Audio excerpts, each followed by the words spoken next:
First of all, I just got to say, the CCP deserves a round of applause for this amazing American influence campaign. That's right. You're doing an incredible job. Yeah. So how does it feel? Make sure we sweep this place after he leaves. Yeah. Well, how does it feel to have a Chinese spy on your podcast for the first time? I think you might be the second. I think Lee might have been the first Chinese spy. Okay. I think you might be the second. Yeah, but I'm better. I'm better than she is, right? You're doing an incredible job. Yeah, you're a superstar. Yeah. That's what I want to say. No, I'm on this. Hats off to the CCP. So I'm doing this national tour. I'm going around the United States on this secret mission to undermine American democracy by teaching Americans facts and logic and how to think for themselves. That's my secret mission. And it might be impossible. I mean, it's the first time I've ever seen anything like it, man. Yeah. Very impressive. Thank you. Yeah. So how did you get into all this stuff with creating this? First of all, how does a guy like you get away with talking about the things you talk about in China? Yeah. So I work at a private school in Beijing, and it's a very gray zone because it's not public, meaning that we don't train our students to take the national entrance examination to get into a Chinese college. And these are students who are wealthy enough to apply to U.S. colleges. So we teach them English, we teach them philosophy, and I was brought on to teach philosophy and geopolitics. And I started to record my lectures on YouTube. And I'm a maverick in education. I don't like how schools are run, and I try to provoke students into deep thought. So one thing that I did was make predictions in my history class. And my argument was that you can look at historical analogies and history repeats itself. So as long as you're able to apply current events to the past, then you should be able to make pretty accurate predictions about what's going to happen in the near future. So I structured my class around 3 predictions, and this was May 2024. My first prediction was that Trump would win a second term. He would get a second term. My second prediction was that he would start a war against Iran. And my third prediction is that the United States would lose this war and thus reset the global order. And so 2 of my 3 predictions have panned out, and that's what made me viral online. How long have you been teaching in China? So I went to Yale, and after I graduated from Yale. So you were born in China? No, yeah. So my background is this. I was born in China. Okay. In a small village. We were very poor. And then when I was 6 years old, we went to Toronto, and that's where I grew up and went to school. Oh, okay. And then I got a scholarship to go to Yale College, and I studied English literature there. And then after Yale, I wanted to return to China, and I've been there ever since. So I've been there for about 26 years now, and I've been working in education in different capacities since then. And you said that the school that hired you, it's like a private school. It's not traditional school in China. That's right. So the vast majority of schools train students to get into a Chinese college, and it's a system of rote memorization.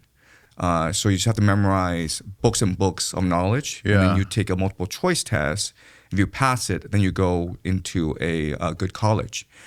And these are students whose parents don't want their kids to go through that path because it's very stressful. 80% of Beijing high school students have been diagnosed as depressed or 8%.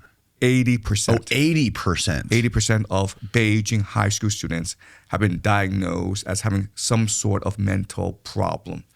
And it could be stress, it could be burnout, it could be depression, but it's a huge issue in China. And so these are students who have opted out of that traditional path and they want to go to the United States. And so you need to provide them an education that focuses on English as well as teaching them like reading and writing skills. Now, is this specific to Beijing or is this throughout China? This is throughout China. Throughout China. So right now, there are about 300,000 Chinese students studying in an American college, like a 4-year undergraduate program. Mm-hmm. Yeah. I heard something about, I read in this book one time, I can't remember what book it was, but it was explaining how the reason that Chinese are so much better at math is something to do with the language, like the Chinese language. Yeah, so I think you're referring to Malcolm Gladwell. Yes, that's what it was. And he wrote a book called Outliers. Yes, that's what it was. Trying Thank to you. explain why Chinese are so good at math. And he has a very funny theory that is not scholarly or academic in any way, but his argument is that the human brain can only absorb so many syllables at once. And because in English, a lot of these numbers have multiple syllables, like 11, right? But in Chinese, they're just one syllable. So it's easier for Chinese to remember long strings of digits. And that's his theory. You don't agree with it? I don't agree with Malcolm Gladwell. So what makes the Chinese so much better at math than us? It's a system that prioritizes math above everything else. So our math students are like football stars in high school. Yeah, That's wild. It's wild. And so what happens is, you show an aptitude for mathematics, and you are given very special treatment by the teachers, right? So if you do well in math tests, you're considered a genius, and therefore you don't have to follow the rules. You can curse out the teacher. You can bully your classmates. Wow. Same as like football stars in the United States. Exactly the same system. What kind of jobs are these math wizards in China getting? Like what's the ultimate goal for these guys? Is there any sort of, is it sort of any similarities with sort of the individualistic view of the United States where people want to climb the ladder, gain wealth, drive a nice car, get a hot girl? How is it compared to that? Like the It's US? exactly the same. Really? Because, these football stars, they're aiming for the NFL, right? These math stars are aiming for AI, artificial intelligence. Because if you work for Meta, right, that's like $500,000 starting salary. That's the NFL of AI. Wow. It's the same system. And they can do that from China, or they have to move to the US? So they go for the Chinese system, and then they come to the United States for graduate study. So they go to Stanford or... Is that a common thing for these people in the Chinese education system to strive to want to go to the United States? That's exactly right, yeah. Interesting. Because the dream is this. The dream is to work your ass off, come to the United States to do a graduate program in data science or artificial intelligence, then get a professorship for about 10 years, and then you go back to China, and then you are now like a superstar. You have unlimited funding, and you get hot girls. Yeah. And yeah. Is there anyone else like you that is educating people in China on the things that you're talking about? Like these, I mean, to the common, to the uninitiated, this stuff sounds wacky. Yeah. Right? You're talking about secret societies, and you're talking about all kinds, the Rothschilds, and you're talking about geopolitics and like the devil's chessboard type stuff. So how many Chinese students in China are aware of this kind of stuff? Well, I mean, when you watch my video and I'm teaching, there's in the back exactly one student watching me. So Just one? Maybe there's, sometimes when I'm lucky, there's two. If I'm having a good day, I get two students. Wow. Yeah, but one runs the camera. No. It's a silliest operation because what I do is I get a tripod, then I put the camera on the tripod. I turn on, then I teach, then I turn it off, then I upload it to YouTube. That's the extent of my production values. I really love your whiteboard because I thought I was fooled. I thought it was a chalkboard, and then you started changing the colors on it. I was super impressed. That's a really cool little setup Everyone you have. loves that thing. Yeah. I think Patrick Bet David loves it a lot too. Yeah, he does. He tried to take a page out of your book. You see that? Yeah. No, everyone complains because I left the school, and they're like, "You need to go back to the school and get that whiteboard back and go back to your old teaching." Did that whiteboard company needs to reach out to you? You need to do a deal with them. I'm sure they're getting a lot of promo. They are getting a lot of promo. Yeah. So you started doing these videos about the history of the United States, and you have a couple students in your class in China, and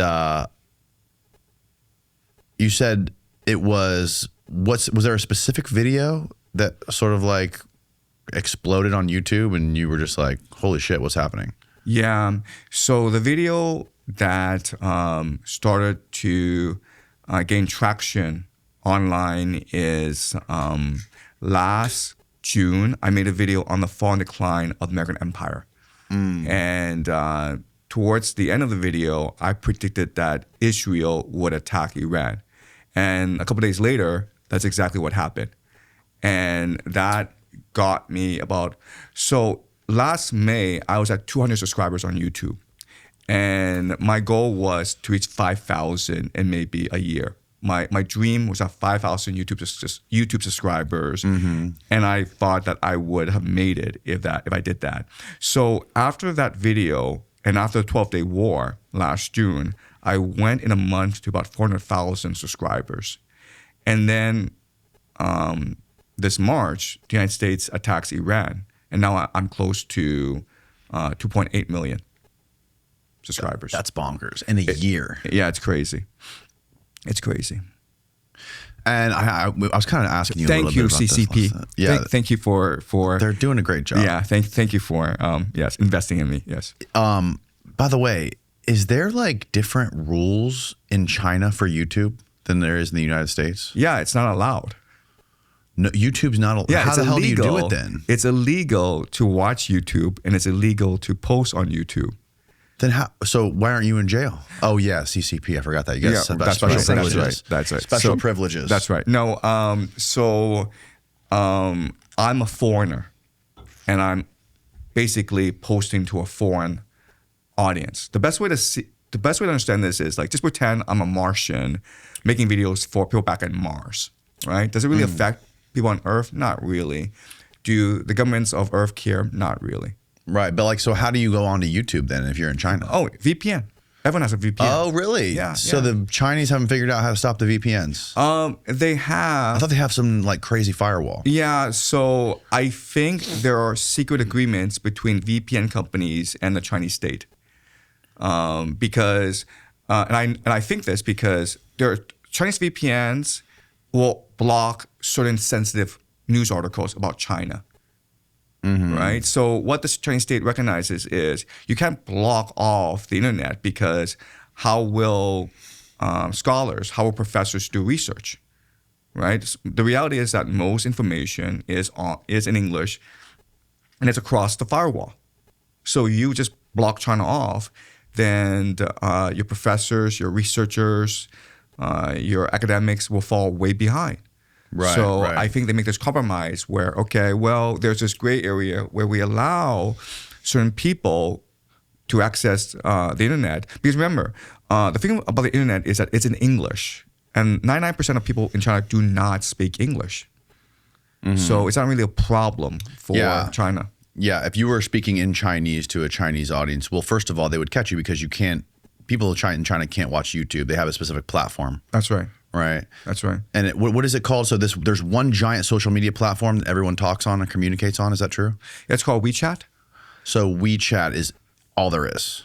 There are other social media, but WeChat is the most common. And WeChat is crazy because you just open up WeChat and you can order a Uber or taxi on WeChat, go to the restaurant, and then on your WeChat, you can order a meal and then pay for it and then leave.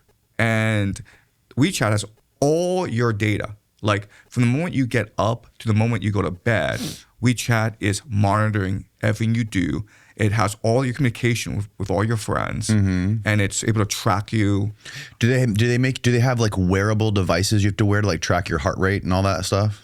It's coming. Right. Like Oura Ring just did a partnership with Palantir. That's right. Where they're getting, I don't know what they're doing, but they have access to the data. Yeah. Something like that, I would imagine. Yeah. So I will say this. I will say that the surveillance in the United States, it is much more sophisticated than in China. Really? Because, for example, I can turn off my geolocator on my phone in China, but with my Apple iPhone in the United States, I don't know how to do that.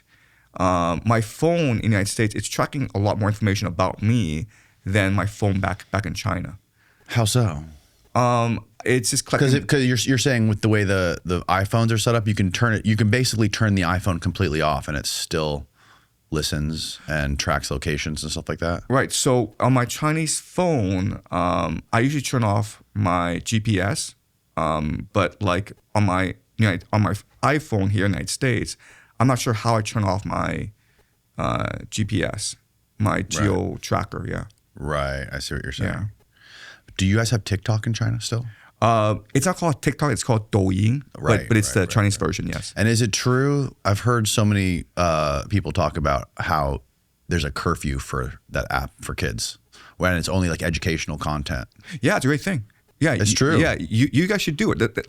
Look. I mean, I talk trash about China all the time, but I think the fact that they limit social media exposure to kids is a wonderful thing. Yeah. Because you look at how depressed teenagers are, especially girls, because of their exposure to social media. I mean, it's a mental health crisis in the United States. Most people don't notice how much their hair affects their confidence until it starts to disappear. And then suddenly you notice yourself analyzing your hairline every time you look in the mirror. The problem is there's so much conflicting evidence and advice on what works, what doesn't, what takes you farther, and that's where Hims makes everything simple. Hims offers convenient access to a range of prescription hair loss treatments, including chews, oral medications, serums, and sprays, all through a 100% online process. Prescription strength ingredients like finasteride and minoxidil can help prevent further hair loss and regrow hair in as little as 3 to 6 months. You can get a personalized treatment plan, flexible subscription options, once-a-day treatment options, and access to 24/7 provider support.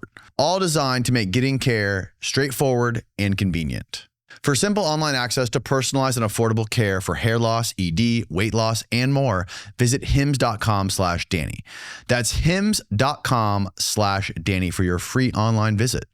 HIMS.com/Danny. Featured products include compounded drug products, which the FDA does not approve or verify for safety, effectiveness, or quality. Prescription required. Individual results may vary. See website for full details, restrictions, and important safety info.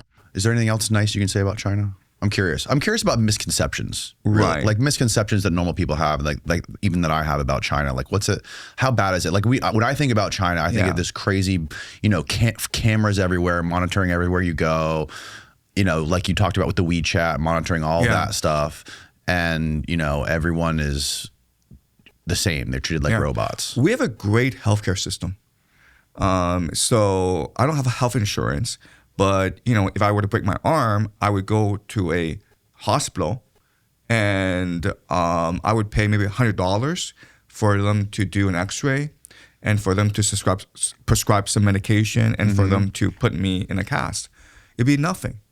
Whereas United States, it would literally cost you an arm and a leg. What do you think is a more optimal nation state, China or the United States? I mean, if I had to choose where to live, I would definitely choose to live in the United States. If you had to choose which country you got to run. Oh, well, China. It's a lot easier to run a nation without guns. I think the American leaders are very envious of China. I think so. But not just the leaders. I think the elite in general, right? The oligarchy. They're very envious of the Chinese system because of how obedient Chinese are. And I think that I think we're frustrated, not we, but those people, the elite of the United States, are frustrated that they have to continue this lie of democracy because that's not what they are or what they want to be. Yeah. No, you look at the opposition towards data centers in the United States, right? I mean, people are angry about data centers, but in China, no one ever complains about data centers. People just don't believe they have a right to protest. And then talk to me about that. We were talking a little bit about this last night. The one child policy. Sure. In China. So you were explaining to me that people don't want to have girls. Yes. Because the girls marry off to another family, and the lineage of a family is very, very important to the culture of China and to the families that are living in China. Yes. So and the healthcare system doesn't extend past the first child. Yes. Okay. So for most of its history, I'm talking about like the People's Republic of China, which was founded in 1949. For most of its history, it was a socialist nation. And we call this the Iron Rice Bowl system, in that the state guarantees you a job, health care, and a pension. And during this time, the first major leader was Chairman Mao Zedong. And he had certain ideas about how to run a country. And he believed in population growth. He believed that nations that encourage childbearing would be more successful than other nations. And so during this time, and this from the 1950s until the late 1970s, parents were encouraged to have as many children as possible. And you had this population explosion in China. And then the next paramount leader named Deng Xiaoping, he comes into power in the late 70s, early 80s. And he's very concerned about population growth because he understands that the more people you have, the greater the strain on resources. So to reverse a lot of Mao Zedong's policies, they institute something called the one-child policy. And as a family, you were only permitted one child. And if you had more than one child, these children would be removed from the social system. They would not be guaranteed jobs. They would lose access to schooling and to healthcare. Plus, parents would be given a huge fine. So this was pretty easily implemented in the cities, in the urban areas. If you're a government official, you got promoted based on your adherence to the one-child policy. If you had more than one child, then you lost your job as a government official. This was a lot harder to implement in the countryside because the countryside is obviously much more traditional, and they believe in the importance of having sons for a variety of reasons. The main reason is the socialist system didn't really extend to the countryside. So there was no welfare. There was no pension. So you needed labor. You needed boys. If you had girls, you could spend 20 years feeding and raising this girl. But then when she was 20, she could run off and marry someone else, and you would lose that labor. Also, lineage is very important. So you want to continue your family clan. You know, Right. A source of pride is to have a family that extended like back thousands of years. And there are families that do extend back thousands of years. So a son is really important. So this was a huge problem in the countryside, so much so that infanticide became a huge problem, right? Infanticide is where they kill the girl at maybe 1 month or 1 week after she is born in order to have a son. And there are families who might kill 3 or 4 girls before they have a son. And now there's a 50 million gender imbalance in China. There are 50 million more boys than there are girls in China. That's insane. It is insane. And is that strictly within a specific age group, or is it like that with the older population as well as the younger population? Yeah. So the one-child policy was implemented in the 1980s. So we're talking about Right. people 40 to between 50. basically, yeah. Wow. Not that like I am an advocate of killing any baby, whether it's born or unborn, but why do they wait until after it's born? Because they don't know if it's a girl or boy until after it's born. Oh yeah, so they don't do It is illegal. It's illegal for a doctor to tell you the gender of your child. So they have to wait until Why is that illegal? because if they told the parents, then every parent would abort the girl, right? Because they want the boy. So if you at 1 month, if the fetus is 1 month and you know it's a girl, then you abort it right away. Oh, I see. Right? So they make it illegal. Right. Wow, that's insane. Yeah. I have 3 kids. They're all born in China. And, we really wanted a girl. And we didn't know if it was a boy or girl until, he came out of the womb and we saw the penis. Oh, right? Really? Yeah. The doctor they is not keep you allowed. on the edge of your seat, but the doctor knows? The doctor knows, yes. Right, because you guys still have the technology to do all that's the right. early The screening. doctor will not tell you. Yeah. So none of your children were born in the U.S.? That's right. They were all born in China. Wow, man. And you think you want to raise your kids in the U.S. or somewhere outside of China? Yeah. So this is an issue we're struggling with because we don't like the Chinese system, because you know how in the United States, kids start doing sports at like 3 or 4, right? Yeah. Well, in China, they start doing math at 3 or 4. Mm-hmm. They literally go to cram schools and they start doing algebra at age 3 or 4. And we're like, that's insane. That is insane. Because the kids are not mentally equipped to do abstract thinking at that age. I know because I've worked in education all my life. And you're really stunting the mental growth of the majority of kids. The problem is that Chinese system is a winner-take-all system.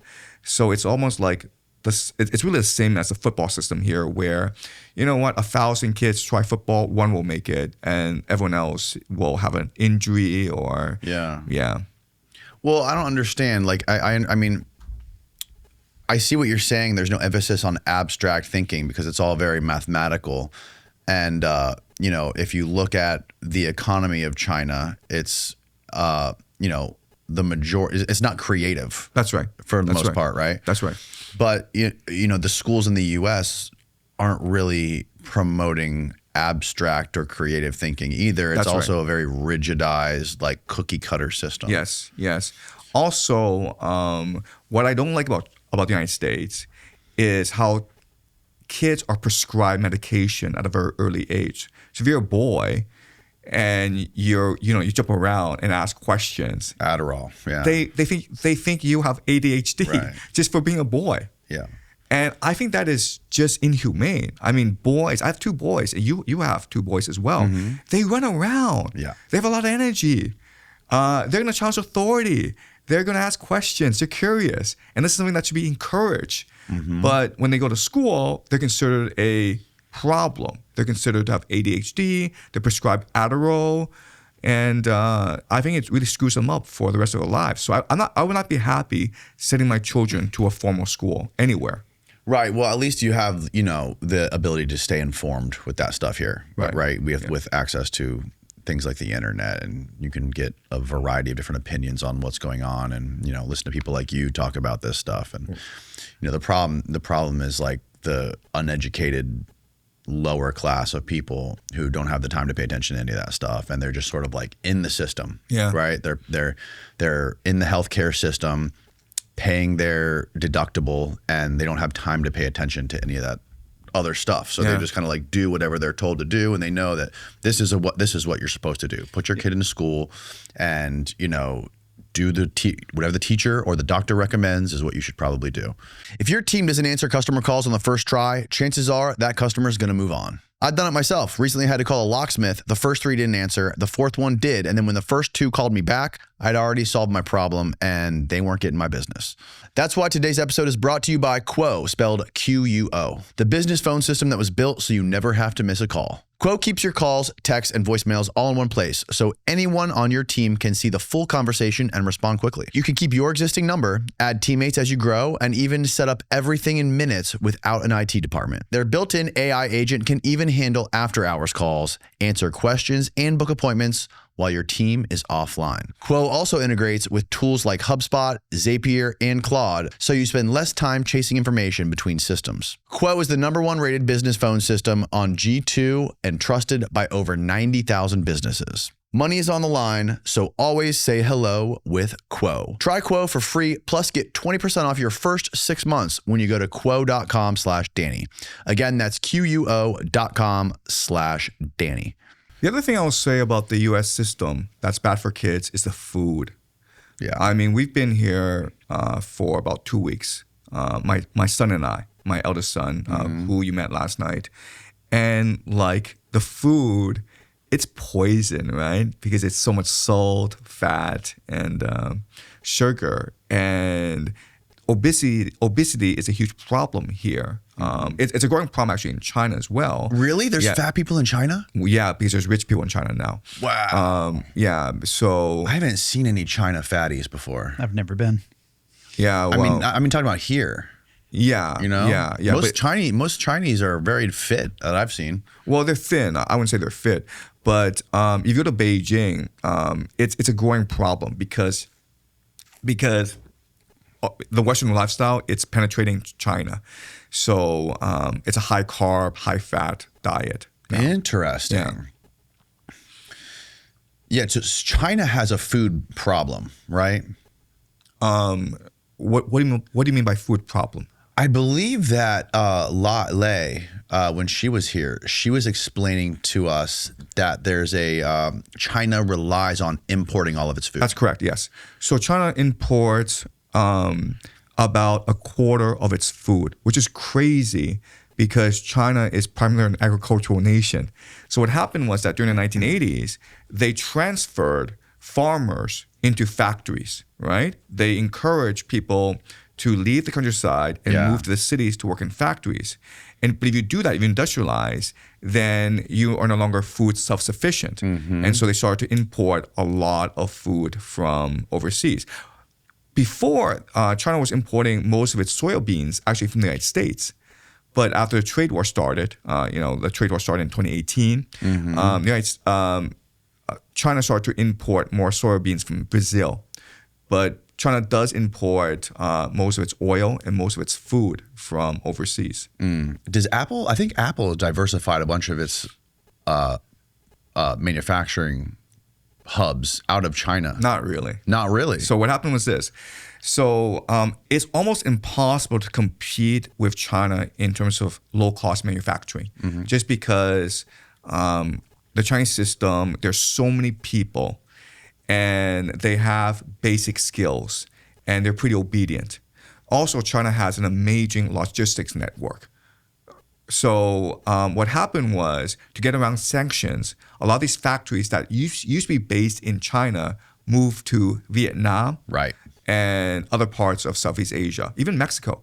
Yep. So you're still working with these Chinese subcontractors, but to get around trade so sanctions, the Chinese companies put warehouses in other countries. factories in Malaysia, Factories. Vietnam. Yes, they moved their factories. Yes. So it's still, China is still supplying most of the world's manufacturing. Yes. Is the suicide net thing real? You know how they had the stories that there were suicide nets around the factories, like the Apple factories? That's right. So the factory you're referring to is called Foxconn. Foxconn, yes. And Foxconn is the main subcontractor to Apple. Right? So Apple is mainly design and marketing. It's Foxconn that actually manufactures the iPhones. And these are cities. These are like huge dystopian cities of like hundreds of thousands of workers. And they're treated like cattle. They literally are human cattle. And as you can imagine, this is exactly what it looks like. Whoa, this looks like something out of a freaking Adam dystopian. Curtis documentary. Yeah, it's dystopian. Yeah. And they're huge. They're they're literally cities. Show me some more pictures. Yeah. Oh, wow. There's the nets. Is That's that right. Oh, wow. That's right. And they're designed like prison systems. Right? So you live in a place, and when you get up, you go to the assembly line, and you do this thing for like 8-10 hours.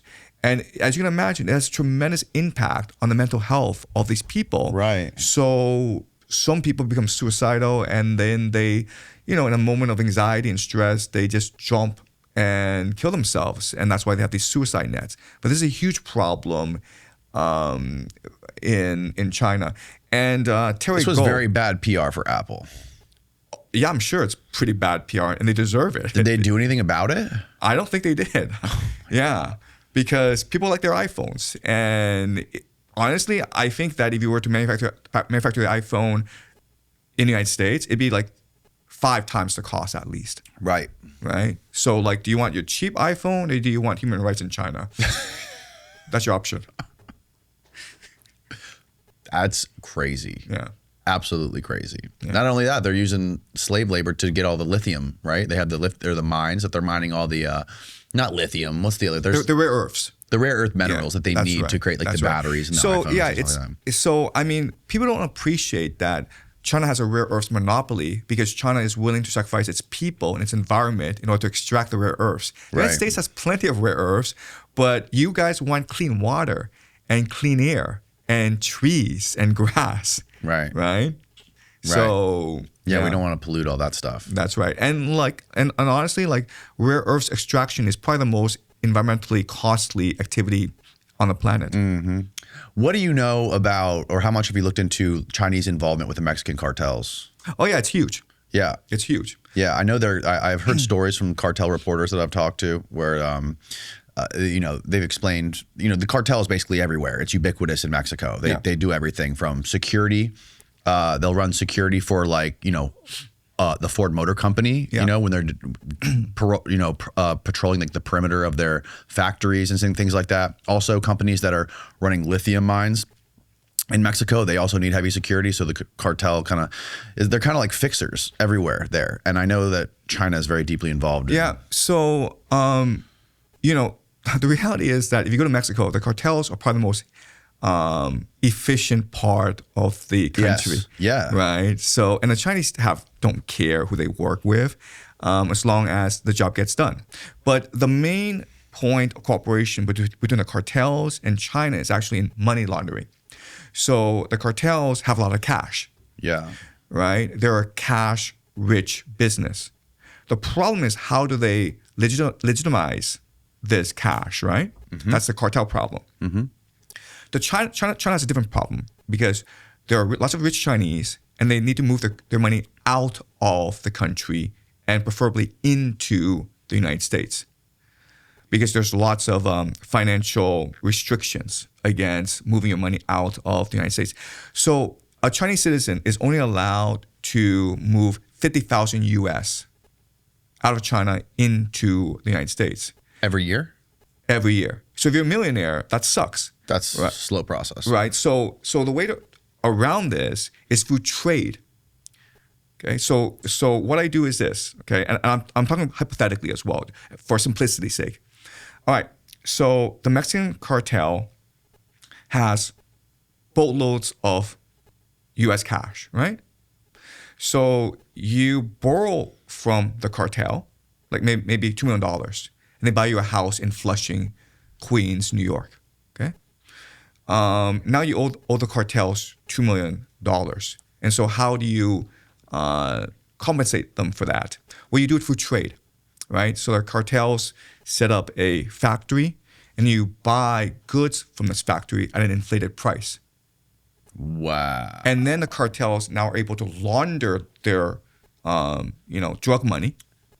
And the Chinese are able to launder their money into the United States to buy real estate. Wow. And that's a main point of cooperation. So Chinese rich people in China are using the Mexican cartels sort of as like mortgage lenders on real estate in the United States. Banks, basically. Banks, right.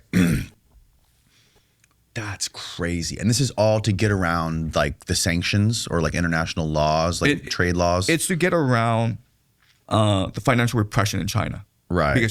Because and this is because of this is not the United States that's making this rule. This is not the United States. Right. So you are not allowed to convert. So the US dollar and the renminbi are not convertible. Right? Because the reality is, if you are a Chinese person and you're allowed to convert, you would just convert all your renminbi into US dollars. Right. So, and this would cause a collapse of the renminbi, of the Chinese economy. Mm-hmm. So there are tremendous restrictions on that. And so the way you get around that is by working with Mexican cartels. If you're a millionaire and a billionaire, right? Obviously, if you're an ordinary person, you don't really care, right? But you have a lot of money to burn, and you need to invest it, and you need to move this capital overseas. Right. Then you work for the cartels. And right now, there's a lot of anxiety in China because over these past 10 years, there's been growing repression in China, especially against the financial elite. So the classic case is Jack Ma. Who's he? Jack Ma used to be China's wealthiest person, and he runs a company called Alibaba. Jack Ma. Oh, yeah. And he's pretty famous here in the United States. This guy. Yep, Jack Ma. Right, and he's the poster boy for Chinese entrepreneurship. He was a rock star in China for the longest time.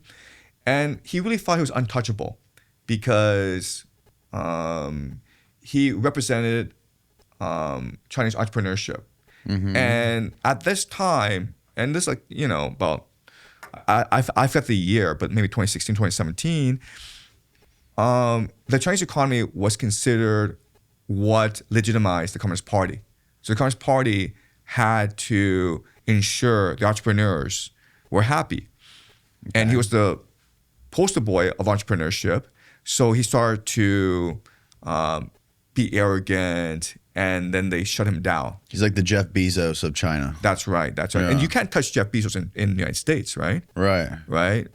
Donald Trump cannot call Jeff Bezos in the White House and says, "Hey, Jeff, you've been you've been naughty recently, and we're gonna have to teach you a lesson." Naughty. You've been naughty, right? You can't do that. No, Jeff's gonna hop on the yacht and he'll be out of town in no time. Exactly. Right. So they did that to Jack Ma. They sanctioned him, and ever since, Chinese entrepreneurship has been very afraid. They sanctioned him. Yes. So he didn't have a. I mean, if I'm him and I'm the richest dude in China, I would be doing everything I can to diversify my wealth out of China, right? Yes, but to where if China sanctioned my money, my Chinese bank accounts, I'm fine. That's right. And so a lot of entrepreneurs are doing that. The problem is that within each Chinese company is a Communist Party cell that monitors the activities of this company. Right. Yeah. So what ended up happening to Jack Ma? Jack Ma moved to Japan, and he's basically retired. Yeah. Wow. Yeah. He's still rich, but he's not as powerful as he used to be. So what is the current state of affairs with Xi Jinping? Where do you think he is going to end up in the near to mid future, as far as like how much support does he have from the people around him, the powerful people around him in the government? Is there any sort of like opposition against him right now, and then also what is his whole view? This is getting too complicated, but what is his whole view on like everything else that's happening with the U.S. and all this stuff? Right. Okay. That's a great question, but it's a very complicated question. Yeah. Okay. So I need to explain to you how this Chinese system works first. Okay. So the year is 1949, and the Communist Party comes into power. Mao Zedong is the leader, and there's tremendous jubilation and joy that the Communist Party has come into power because they promise a socialist paradise, they promise worker rights, they want to modernize and industrialize the economy. Okay, so there are millions of overseas Chinese who return to China to help build China. But over time, there is a split between Mao Zedong, the supreme leader, and the Chinese Communist Party elite. Right. Mao Zedong wants a new China that is focused on equality, on worker rights. But the revolutionary elite, his comrades, they want a more bureaucratic China. And Mao Zedong believed that if you had a bureaucratic China, a nation run by bureaucrats, China would end up being corrupt because China has been a bureaucratic state for the past 5,000 years. And throughout this time, it was very corrupt, meaning you had an elite that exploited the people. And the phrase that I would use to describe China is a plantation economy. It's a slave society, right? Where you have landlords and everyone else is a peasant, and they're working their ass off in order so that the landlord can play mahjong every day. And over time, this leads to famine and peasant rebellions. Okay, so Mao wanted to create a new China, and so he launched a Cultural Revolution. And the main purpose of the Cultural Revolution was to destroy the bureaucratic elite, to go after the revolutionary elite, the people who he came into power with. Right. He died before the revolution was completed. And so the old guard came together and says, screw this, we're never going through this again. We will not allow another man like Mao Zedong to come into power, and we will never allow for the people to rise up up against us. Okay, so they created collective leadership under Deng Xiaoping, and they created essentially the fundamentals of a plantation economy where the majority stakeholders would be these red nobility, these families that came into power because of a revolution. Over time, and this is really important, many members of the red nobility moved to the United States for education and for work. Okay, so the people who run China are not actually in China; they're actually in the United States, and they are inconspicuous. You don't know who they are. The State Department knows who they are. The State Department keeps very close track of these people, and there's like tens of thousands of them scattered throughout the world, primarily in the United States.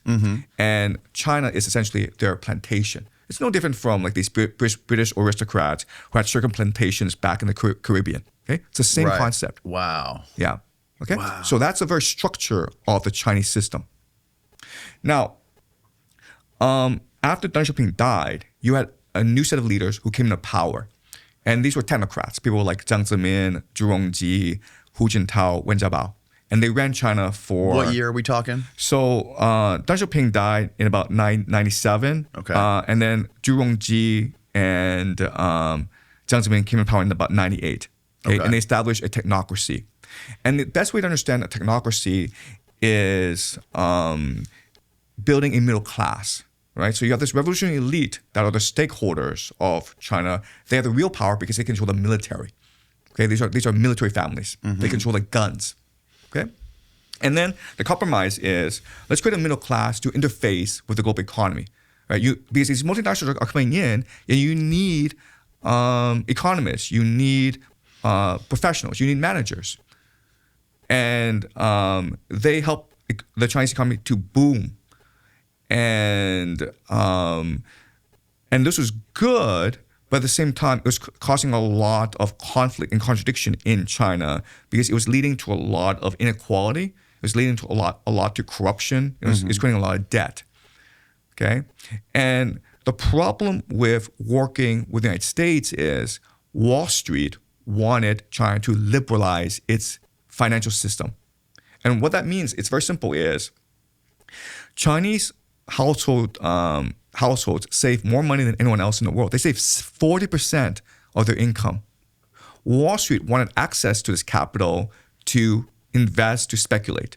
Okay, they wanted access to the Chinese financial system. They wanted people to invest in U.S. companies. In U.S. stocks. In U.S. stocks. That's right. Yeah. Okay? They want to liberalize the Chinese financial system. And the Chinese didn't want to do that because, as you can imagine, if the Chinese had an option of investing in U.S. companies, all the money in China would flow out of China into the United States, and China would go bankrupt. So President Xi Jinping was brought into power to basically get rid of the cooperation between Wall Street and the middle class, to nationalize China again, right? So there at one point was this cooperation. Yeah, between Wall Street and... So people at one point were allowed to invest in Wall Street stocks and companies. So it didn't get to that point. Okay. But but a lot of the ingredients were already in place for this to happen. Meaning Wall Street had a huge presence in China. Wall Street had joint ventures with Chinese financial companies. A lot of Chinese middle class people were moving to the United States and getting education. Now, is there any argument to be made that that would be a good thing for China? Sorry, that's a very sensitive question. Yeah. Okay. Sorry, I hit a nerve. Yeah. Sorry, you shook me there. Right.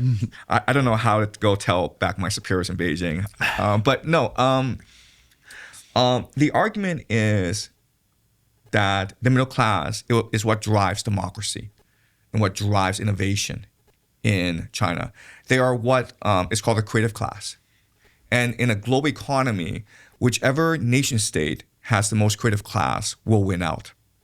Because in a global economy, say that one more time. In a global economy, in a globalized economy, the nation state that has the most creative class will win out. Why? Because what drives the global economy is human knowledge, right? So before, maybe resources drove the economy. But now it's really about a nation state's capacity to produce knowledge, soft power, basically. So if they're able to create really good AI, that would control the world economy, right? But to have really good AI, artificial intelligence, you need a very vibrant middle class, right? So nation states are competing for human capital. Got it. Okay.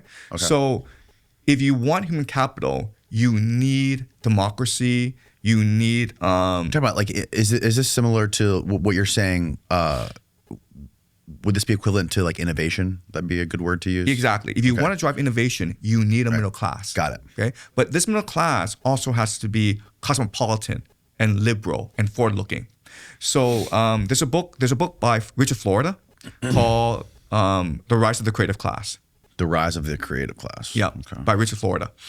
And in it, he argues that the most creative people are drawn to cities that are the most open-minded. And he calls this the gay index, okay? So cities with the highest proportion of gay people tend to be the most creative. And he refers to places like San Francisco, Austin, Texas. And what he argues is it's these cities that will ultimately drive the global economy. So the argument is if China really wants to overtake the United States, it needs a creative class. And therefore, it needs to liberalize not only its economy, but its society. And the red nobility and President Xi Jinping said, we don't want that, right? Because it's a plantation economy. Right. We just want to be able to extract value from the people. We don't want the people to be creative because if they're creative, that means they will want to overthrow the government. Right? Okay. So there was this contradiction. Did you want innovation or did you want control? And they said, no, we prefer control. Right. And President Xi was brought into power in order to exert control over the economy. Got it. Yeah. And the classic example is COVID. Because I was actually in China when COVID happened. Oh, really? Yeah. So in 2003, I was in China during SARS. And I was in Beijing. And SARS was the best time of my life. Because like for 2 weeks, everyone just stayed in their apartment. And I could just go out and drink beer. And like the entire city was mine. It was like paradise. You weren't scared? I wasn't scared because everyone was at home. Yeah. Right? So like it's an infectious disease. Are you better off in an apartment with like thousands of other people locked in apartments and ventilation is bad? Or are you better off outside drinking beer? You're probably better off outside drinking beer, right? So I thought it was a great time. And then COVID happens in this year, 2021. And I thought, same thing, man. But it was the complete opposite. And what I believe, because you know, by 2021, I was in China for a long, long time, and I believe the main paradigm was economic growth at all costs. We didn't care what we had to do. What kind of growth? Economic growth at all costs, right? We're going to grow the economy no matter what it takes, right? Because that's the source of our legitimacy. But during COVID, they completely upended that. It was a paradigm shift, and I didn't think that was possible. But during COVID, entrepreneurs were no longer able to go to the factories. Factories closed down. The real estate market tanked during COVID. The economy was basically destroyed, and it's never really recovered. And I'm like, why would they do that? Why would they intentionally implode the Chinese economy? Right. And the answer is they wanted control, not innovation. It's a plantation economy. They wanted to exert control over the economy. Even if it meant the entire economy collapses. Yes, because they did not like the direction the economy was going.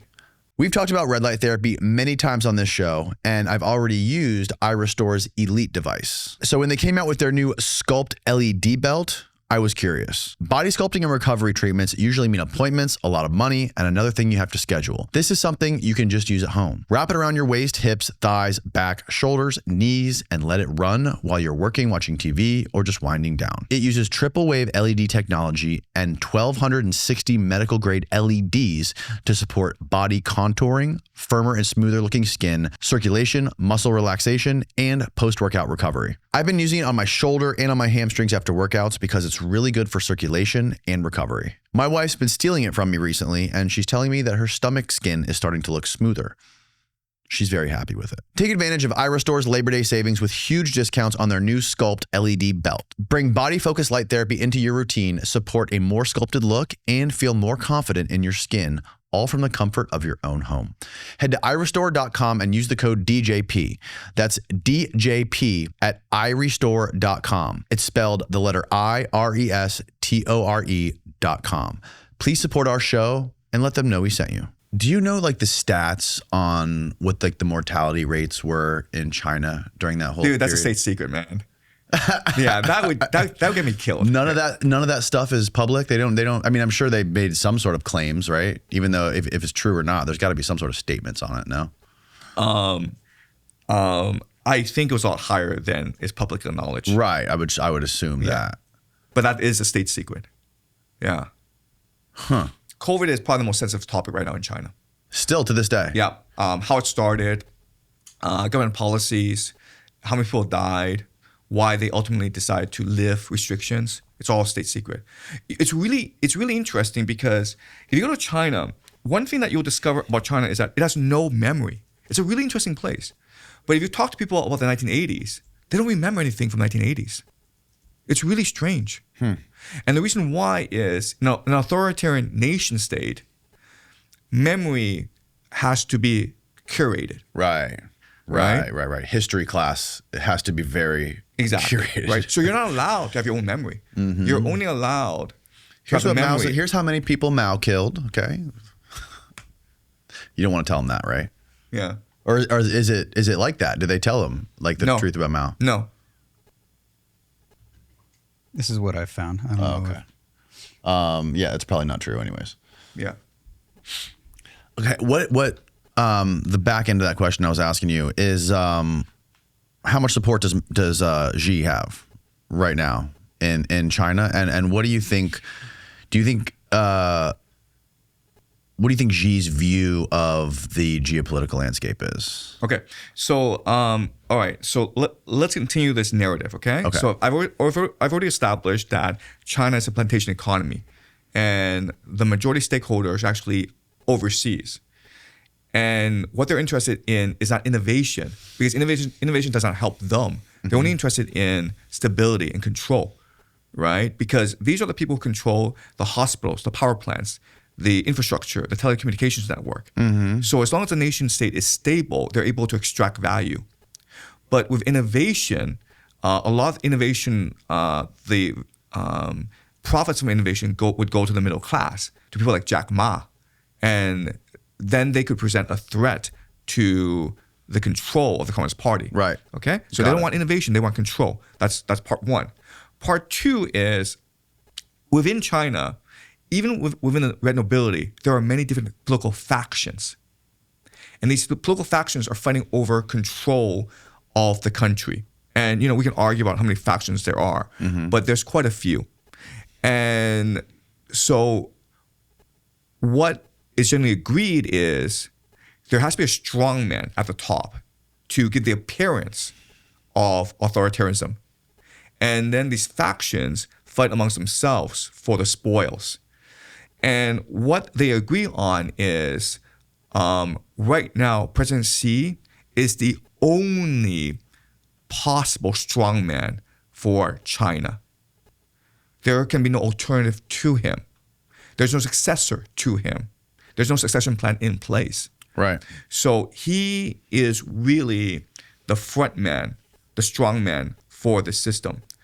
But the problem with this is he has actually very little control over China.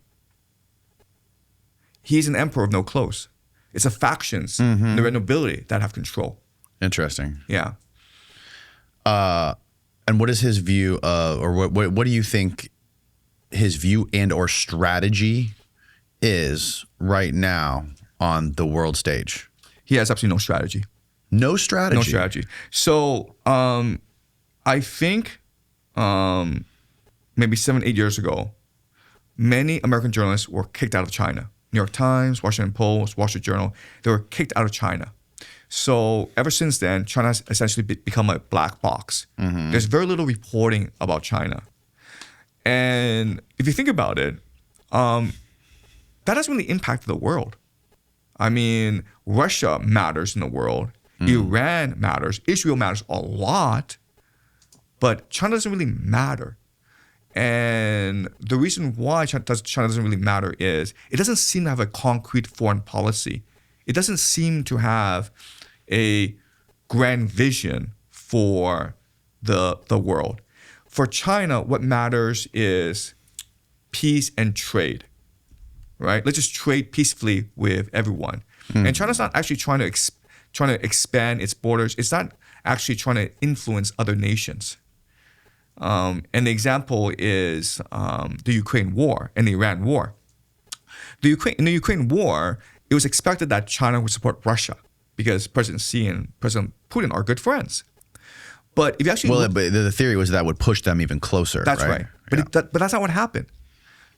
In fact, if you look at Chinese companies, for the most part, they've respected U.S. sanctions against Russia for the most part. And China doesn't really talk about the war in Ukraine. Like when I was in China during all this time, no one talked about the war in Ukraine. In fact, if people were to talk about it, they would say that Russia is the aggressor and Putin is in the wrong. Yes. There was no propaganda push by the Chinese state to promote the war in Ukraine. China was very neutral. What is like the sentiment of normal everyday Chinese people about the United States? Most people like the United States a lot. And the reason why is American soft power is really powerful. These are people who grew up watching Hollywood movies, right? They watch Friends. They watch Seinfeld. They love America. Even today, if you were to go to China, lots of Chinese would come up to you and ask you, "Are you American?" And they would keep on asking you questions. They would want to become your friend, right? But as you can appreciate, if you're American, you go to other places, you wouldn't get that reaction, right? So it's really strange in that there's this trade war going on between the United States and China, but at a people-to-people level, the Chinese people are have really strong impressions of Americans. They like Americans a lot. There's strong affinity between Chinese and Americans. That's wild. Yeah. It seems to me like, China is being very rational in playing out this long game of this tug of war between all these nation states right now. And it's trying to be quiet, keep its head down, play the long game, and it's learned from all the mistakes of the United States and other countries that, it's not the greatest idea to go, run around the world waving your gun around and overthrowing governments and all this stuff. It seems like they are being practical, for lack of a better word, and playing the long game throughout all this. And you don't think that's by intention? You don't think that's by design? You think that's just? I think that's not by design. Yeah. I think the Chinese system has become extremely bureaucratic, very ossified, and there's really no one in control. It lacks the capacity to make critical decisions, right? So President Xi is not President Putin. President Putin can by himself declare war against Ukraine. President Trump can by himself declare war against Iran. President Xi cannot declare war against anyone. The system won't allow it. Well, one of the things that's interesting is there's been reporting on this conflict or this threat for them to take Taiwan. Yes. Right? Yes. And I've had, people, your friend Andrew Bustamante. Bustamante. Well, you're we're good, best you're, friends. You're a Yeah. good friend. Yeah. Yeah. I don't know how you guys know each other, but you guys met somewhere. Yeah. Went to school together. Yeah. We'll let the commenters try to figure that one out. Yeah. He's been on here speculating that I think he predicted on this show one time that China would take Ukraine by force. Are you talking about Taiwan? I'm sorry, Taiwan. Yeah, right. Okay. Because Ukraine's kind of far away. Yeah. He predicted that China would take Taiwan by force. I think sometime before 2025. That obviously didn't come true. What it seems like now is there's more of a diplomatic thing going on where one of the parties in Taiwan seems to be visiting China, and it's like they're working together now. Yeah, that's right. Okay, so some background, okay? So in Taiwan, there are two main political parties. There's the Democratic Progressive Party, which is now currently in power. And then there's the opposition party, the KMT, the Kuomintang. And the new leader of the Kuomintang is this very charismatic woman named Cheng Li-wen. And she's very forceful. She's very tall. I'm not sure if you've seen pictures of her, but she's very tall. And what's her name? Cheng Li-wen. But you can just Google Taiwan KMT leader. Okay, Taiwan KMT leader. Yeah. And she recently went to China and she was met by President Xi Jinping. And they had a very good conversation. And she's very much in favor of strong relations between China. Yeah, that's who she is, between China and Taiwan. Get us a full body shot, Steve. Yeah, and you can see how tall she is. She's as tall as President Xi Jinping. Wow, look at that. Yeah, so she's a very forceful personality. All right. And she was educated in the United States, so she knows the U.S. system very well. Okay, so she will probably be the future leader of Taiwan. But her argument is very, very simple. Look, if you look at China and Taiwan, there's no reason for any animosity between these two places. There's about 500,000 Taiwanese in Suzhou, just in one city, Suzhou, doing business there. You've got millions. Suzhou's a city in China? That's right. Okay. It's right beside Shanghai. Okay. And you've got millions of Taiwanese going to China to do business every single year. Taiwan's only a population of 20 million people. The trade between Taiwan and China is growing rapidly. Right now, as the global economy sinks, then Taiwan will probably become even more dependent on China. If you're a Taiwanese person, all you want is a good standard of living. You're not interested in independence, because what does independence get you, right? So just over time, what's going to happen is Taiwan and China will just reunify peacefully over time. I'm talking over the next 10, 20 years, right? And so what China can do is use economic carrots to lure Taiwan back in.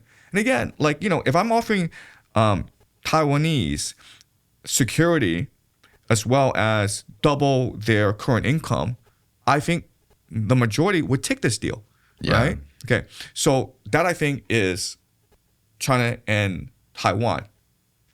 And also, I will also point out that if I'm Donald Trump, I would encourage Taiwan and China to reunify. Do you know why? Because my main problem is Taiwan controls the semiconductor industry, right? They manufacture most of the world's semiconductors.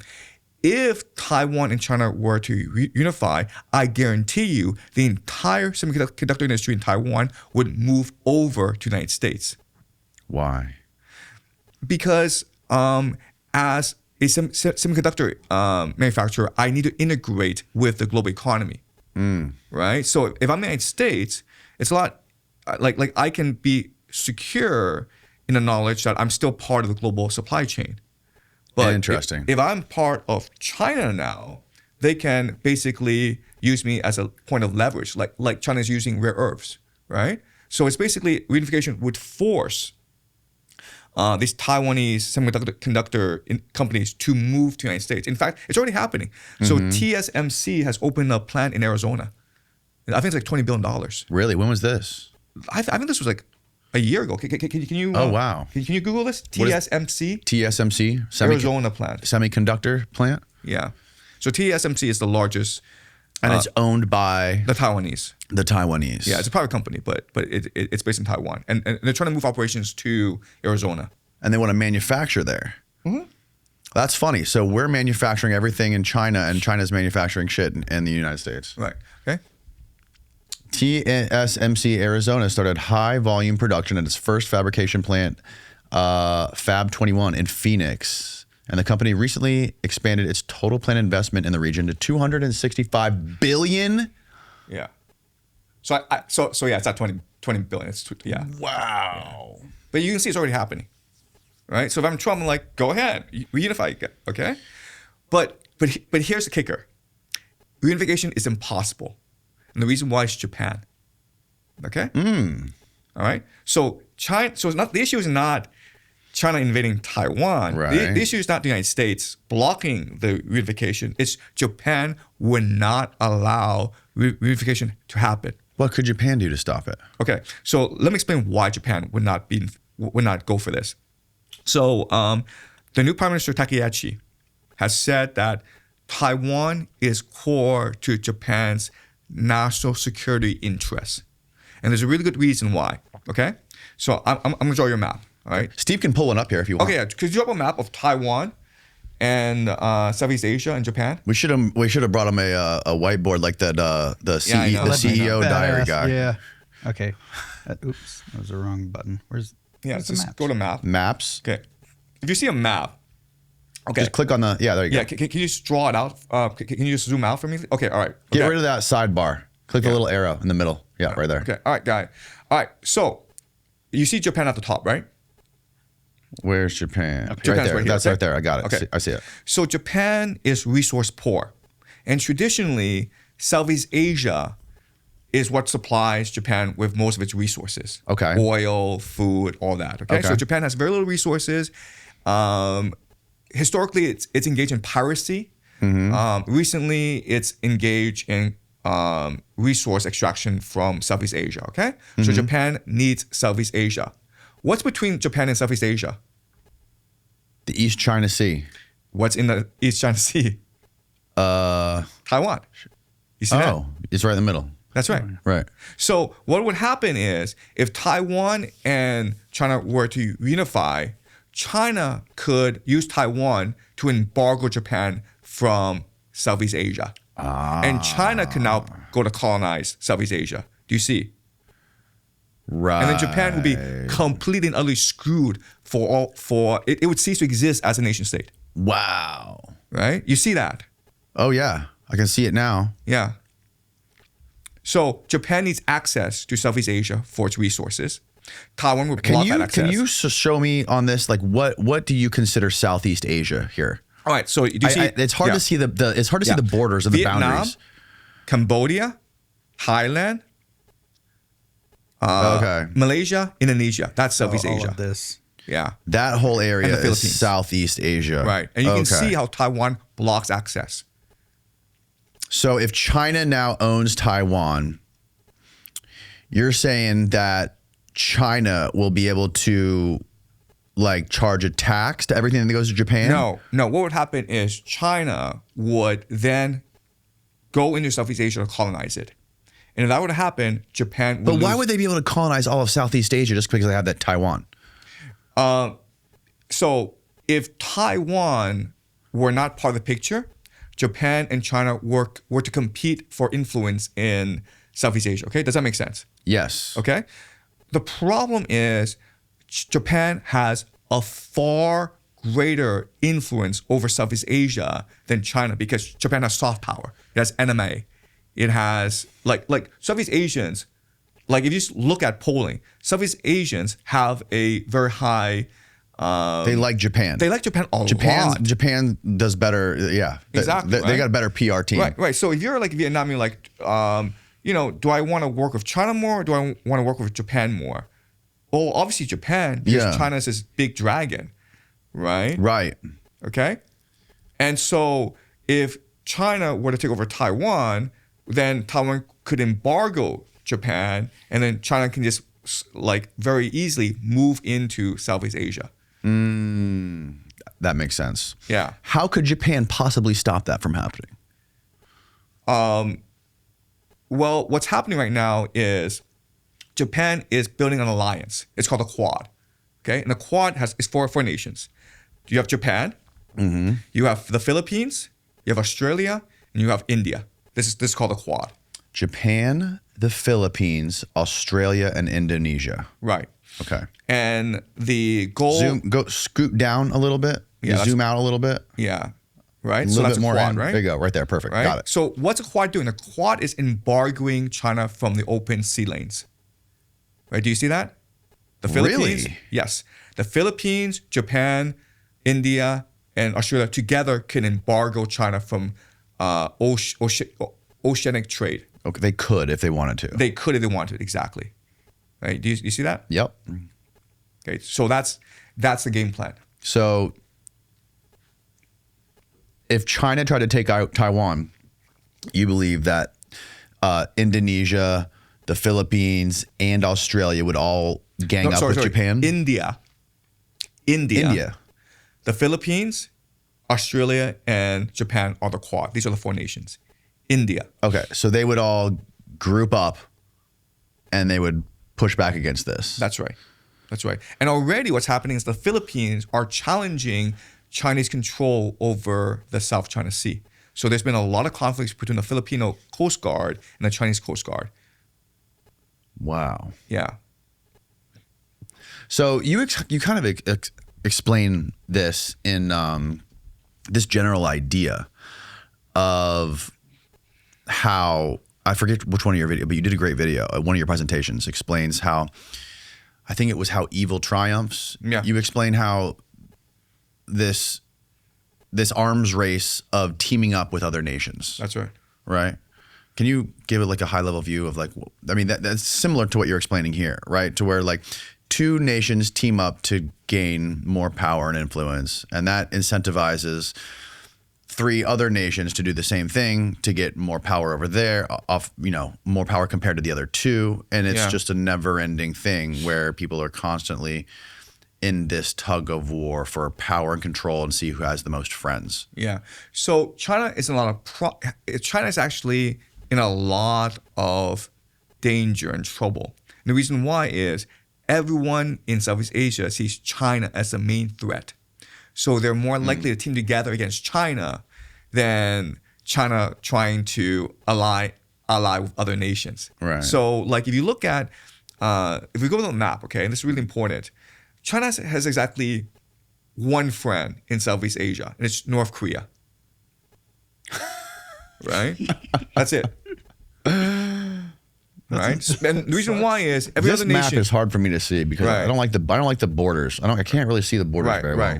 But like if you zoom there into it is, right there. If you zoom into East Asia, China has exactly one ally, and that's North Korea.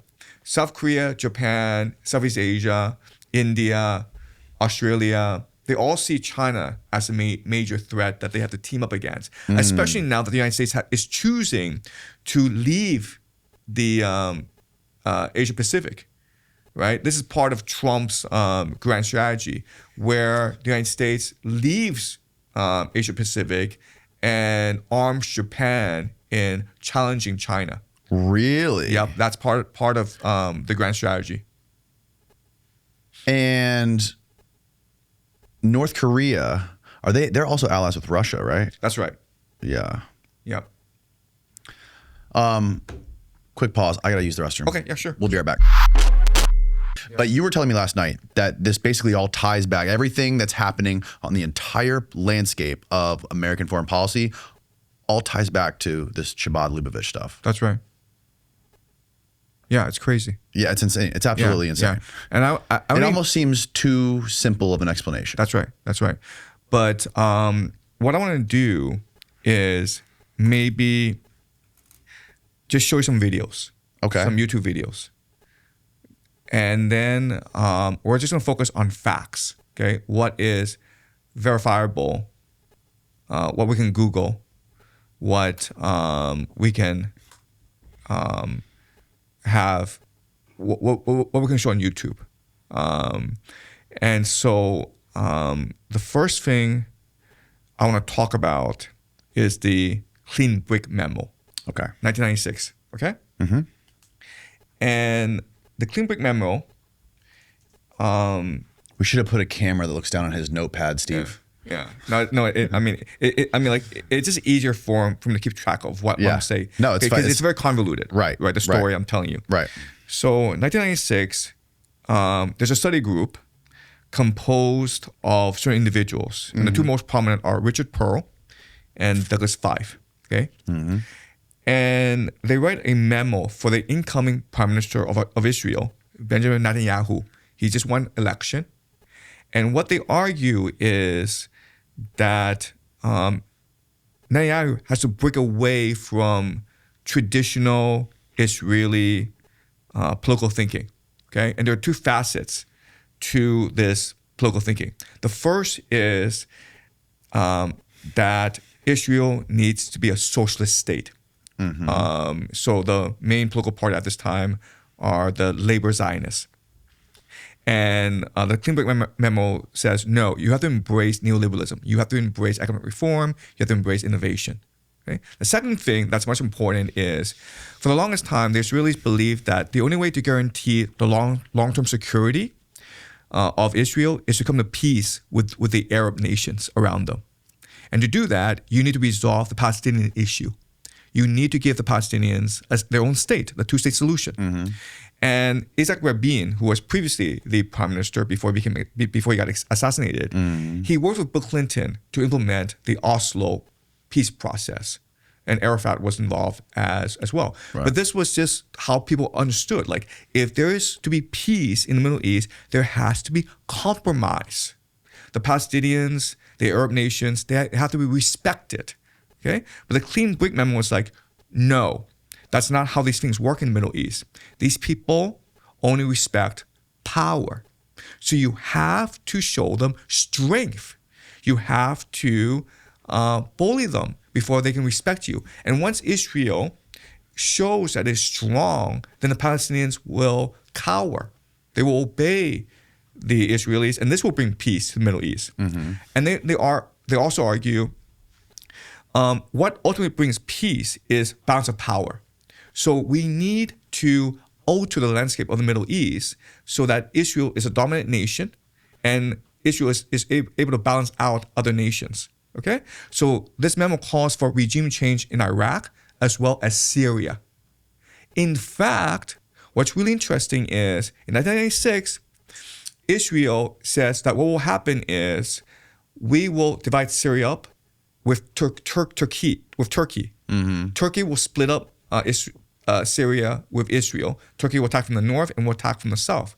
That's exactly what happened last year, if you remember. Mm-hmm.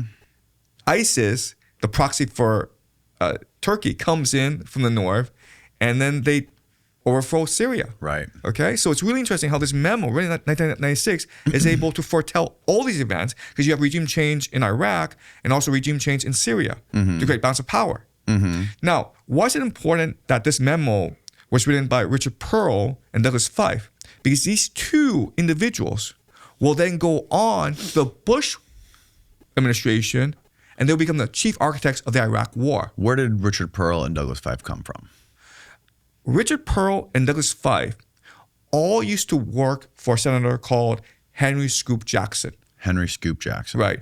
And all the neocons, Wolfowitz, Fife, and Pearl, all used to work for this guy. Henry Jackson was a senator from Washington State, mm-hmm. and he advocated for the Soviet Union to allow Jews to immigrate to Israel. In fact, he said that any precondition, and this is in the 1970s, right, at the height of the Cold War, any precondition for peace between the United States and the Soviet Union had to be the Soviet Union agreed to let Jews immigrate to Israel. Why? This guy is an American? He's a Christian and he's an American. Yes. Why would he do that? Why would he care? Yeah. So there are two things. The first thing is Henry Jackson made this his main foreign policy achievement. This is what he cared about. Yeah. And he passed something called the Jackson-Vanik Amendment. Jackson-Vanik? Vanik. V-A-N-I-K. Okay. It's called the Jackson-Vanik Amendment. Okay. Okay. And we'll look at it together. Okay. Okay. And again, like this is all going to sound crazy. So I'll make sure we are fully, adhering to the facts. Okay. The Jackson-Vanik Amendment to the Trade Act of 1974 is the 1974 provision in the United States federal law intended to affect U.S. trade relations with countries with non-market economies, originally countries of the Soviet bloc that restricted freedom of immigration and other human rights. The amendment is contained in the Trade Act of 1974, which passed both houses of the United States Congress unanimously and was signed by President Gerald Ford into law. Over time, a number of countries were granted conditional normal trade relations subject to annual review, and a number of countries were liberated from the amendment. 2012, Obama signed the Magnitsky Act, formerly titled the Russia-Moldova Jackson-Vanik Repeal and Sergei Magnitsky Rule of Law Accountability Act of 2012, Jesus Christ, that repealed the application of the Jackson-Vanik Amendment to Russia and gave normal U.S. trade relations to Russia and Moldova, instead punishing individuals violating human rights. Okay. I don't know what I just read. No, okay. So Soviet immigration policy, okay? Okay. That's what's important. Which part? The Soviet immigration policy. Okay, got it. Right, Oh, okay. yeah, got it. Okay. So immigration from the Soviet Union was restricted. Okay. So what the Jackson-Vanik Amendment called for is for the Soviet Union to relax its immigration policy, specifically with regard to Jews who want to immigrate to Israel. Okay. Right? That's what it did. Okay. Got it. Okay. So the question for us is, why would... Oh, yeah, it says it right there. After the Soviet Union allowed a number of Soviet Jews to immigrate in the years after 1967 June War in the Middle East. Expectations of freer immigration to buttress Jewish settlers to Israel were raised, but they were soon shattered as the 1972 Soviet immigration head tax made immigration very difficult. Okay, so this is really important. This guy who is a Christian and who is a senator from Washington State, he's an American. He wanted the Soviet Union to allow Jews to immigrate to Israel so that Israel could expand its population. Yeah. Why would he care? Right. Yeah, that's interesting. About a year ago, I got a random text about an unpaid toll, and I just paid it without even thinking about it. And it ended up being a scam. And ever since, I've been paying a lot more attention to how I spend and move my money around. And that's one of the main reasons I like using Cash App. If you weren't up to speed already, Cash App is way more than just a safe way to spend and receive money. With the Cash App card, you can unlock tons of perks without all the hidden fees. Enjoy benefits like exclusive early access to nationwide concert pre-sales, like Kendrick Lamar, Sabrina Carpenter, to name a few, plus discounts on everyday purchases and popular brands you're probably already spending money on. Add your card to your digital wallet to make your money move easier. Cash App also adds security to your money by declining suspicious card transactions and sending you notifications to make sure the payment is really you. And if your card is ever lost or stolen, you can lock it by hitting one simple button inside the app. Spend with confidence with the Cash App card today. Download Cash App today and make your money work for you. Visit our link in the show notes below. Cash App is a financial services platform, not a bank. Banking services provided by Cash App's bank partners. Prepaid debit cards issued by Sutton Bank, member FDIC. Cash App Visa Debit Flex cards issued by Sutton Bank, member FDIC. And the Bancorp Bank N.A., pursuant to a license from Visa USA Inc. See terms and conditions for the Sutton prepaid card, Sutton Debit Flex card, and Bancorp Debit Flex card. Cash App Green features savings, direct deposit, roundup, overdraft coverage, and discounts provided by Cash App, a Block Inc. brand. Visit cash.app/legal/podcast for full disclosures. There are two things about Henry Jackson. The first is he was friends with a man named Rebbe Schneerson. Pull up the Scoop Jackson guy on here. Yeah. Let's just get a basic Wikipedia on him. Yeah. Okay, he was friends with Rabbi Schneerson. Rebbe. There's Rebbe. rabbi. Oh, he wasn't a rabbi. No, so Rebbe is the rabbi of rabbis. Oh, really? Yes. He's like the final top dog. the final boss. Yeah, rabbi. the Godfather. Okay. The Pope. Okay. Wow.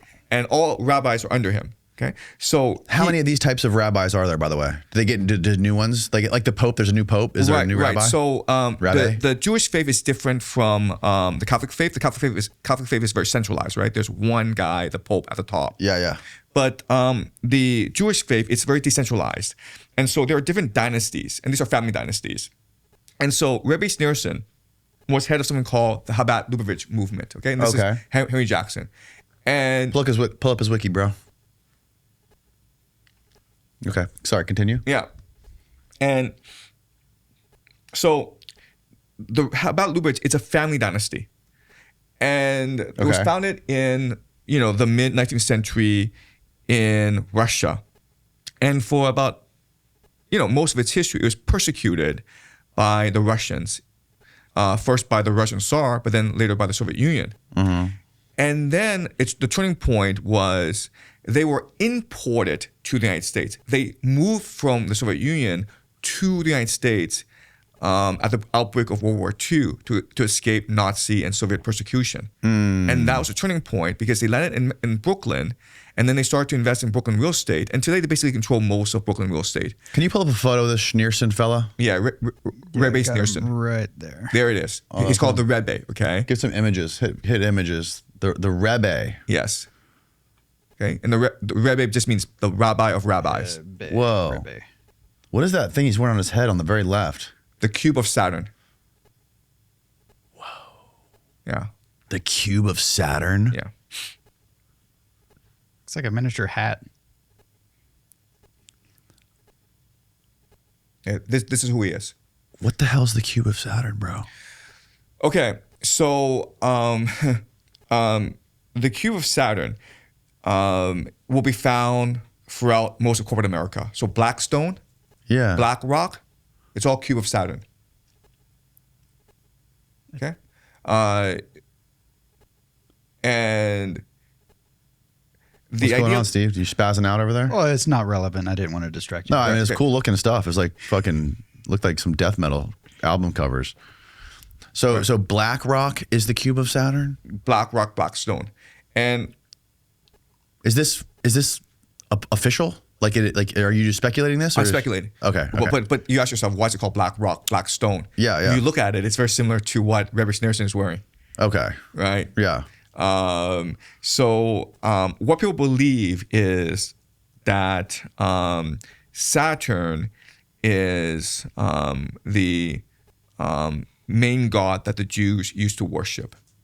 And so the idea of Saturday, right?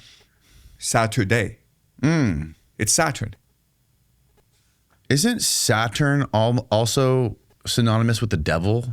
Like, isn't Saturn connected with the devil in like certain like ancient Christian writings? Right. So if you look at Greek mythology, yeah. Saturn was Cronus, the father of the Titans. And what Cronus did was to ensure forever power, to ensure that he would be God forever, he ate his children. So whenever his wife gave birth to someone, he would eat that person. Right. And then the children under Zeus rebelled against him and killed him. This is that painting, that famous painting. That's right. right. That's right. Exactly. Right. So Saturn, if you think about it, represents total control and domination. Yes. And so I honestly, I don't know why, but the Jews seem to worship him. Okay. So Saturday is named after Saturn, and Saturday is when the Jews rest, right? The Sabbath. Yeah. And Somebody was showing me these Jewish elevators the other day. I saw it on Twitter, I think. There's Jewish actual elevator. elevators in certain office buildings for the Sabbath where they stop at every floor so they don't have to touch any buttons. That's right. That's right. That's hilarious. That's right. And there's a man named Sabtai Zevi who is very important to the story. But Sabtai Zevi is named after Saturn. And he's considered by many Jews to be the Messiah. Okay, so Schneerson is wearing this black cube of Saturn on his head. Yeah. Okay. So And that's like his Pope hat. or he uses to meditate and to pray. Yeah. Okay, got it. All right, I don't want to derail you too much on the Saturn stuff. Right. Okay. Yeah. So I'm not familiar with Saturnalia. They call it Saturnalia. Right. Okay. But so Rebbe Schneerson is good friends with Henry Jackson. All right. So let me tell you some background about Rebbe Schneerson. Okay. Rebbe Schneerson was born in modern Ukraine into the Chabad-Lubavitch movement. Okay. So he married his cousin, and his father-in-law, Rebbe Schneerson, the same family name, they were their cousins. Because only a Schneerson can inherit the title of Rebbe. Okay. So it's a family dynasty. Mm-hmm. This is a persecuted movement, and as a result, they become messianic, right? Because if you become persecuted, your followers are under intense pressure to convert or to give up the religion. And the only way to convince them to stay is if you convince them that you're suffering for a reason. You're suffering because God is testing you, and you will usher in the end times and bring about the Messiah and the salvation of the world. And so it's a very small movement, but they come to believe this, and they become very messianic, okay? Their turning point is World War II. And Rebbe Schneerson and his family, they're brought to America by a man named Louis Brandeis. Okay, I'll spell it for you, Brandeis. Okay. Why is he important? Because at this time in history, and this is like, the late 1930s. Can you Google this guy, Steve? Brandeis. I already got him. him. There you go. He is the most powerful Jew in America.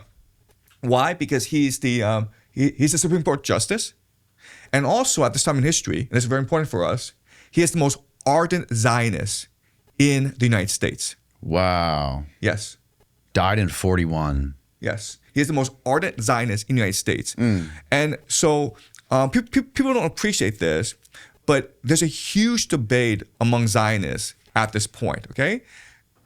So there are many Zionists who are afraid of the Jews going to Israel. Why? Because this raises a problem of dual loyalty, right? Because Jews at this time in history are heavily integrated into Western society, in Germany, in the United States. And if a lot of them were to return to Israel, this might cause a spread of anti-Semitism, right? Because a lot of people would say, well, if Jews have a homeland called Israel, why not just go to Israel? Get out of our country, right? Are you Jewish or are you American, right? So a lot of Zionists is like, let's not do this, guys. Let's not advocate for the creation of the state of Israel, because this would create problems for most Jews around the world. Right. Okay. And Louis. So this is assuming that Jews and Israelis are already like in the same bucket or conflated. Well, Israel is not created at this point. Israel is created in 1948, right? This is like the 30s and the 20s, right? Yeah. Louis Brandeis, throughout this time, was saying, no, we need to create the state of Israel. Okay? And there's this guy who brought the Schneerson family into America. And let me tell the story of how he did so. Okay. All right. So he needed... World War II had just broken out, and Warsaw was being invaded by both the Soviet Union and by Germany, okay? And the Rebbe Schneerson, like basically this Rebbe Schneerson's father-in-law, was at Warsaw at this time. So what Louis Brandeis did was he called a friend in Germany. And this guy was the head of German military intelligence. Okay? This guy was the head of German military intelligence. In the Nazi Germany. Got it. Okay? And then what he did was he assembled an elite force of half-Jew Nazis. There were Nazis who were half Jewish, but because of their valor in World War I, Hitler granted them full German Aryan status. Okay? So these were half Jews. And they were tasked with going to Warsaw and finding this family and bringing them to the United States. So they went to Warsaw, and then they took this family, and like, look, they're clearly Jews, okay? So you got these Nazis protecting these Jews, and then they shipped them to Brooklyn, and this is where they built their Chabad-Lubavitch movement. The Nazis rendered this Lubavitch group, this little secret society, as a favor to Louis Brandeis. And saved them and brought them to the United States That's so right. that they wouldn't be killed in the war. That's right. Okay, that's insane. Okay, so that's a background into the Rebbe, okay? Okay. And what will happen over time is the Chabad movements, they will have three basic principles, okay? The Okay. first principle is we will pool our resources because they're poor, right? But what this means is everyone in the movement will just surrender the money to the leadership, and the leadership will invest in Brooklyn real estate.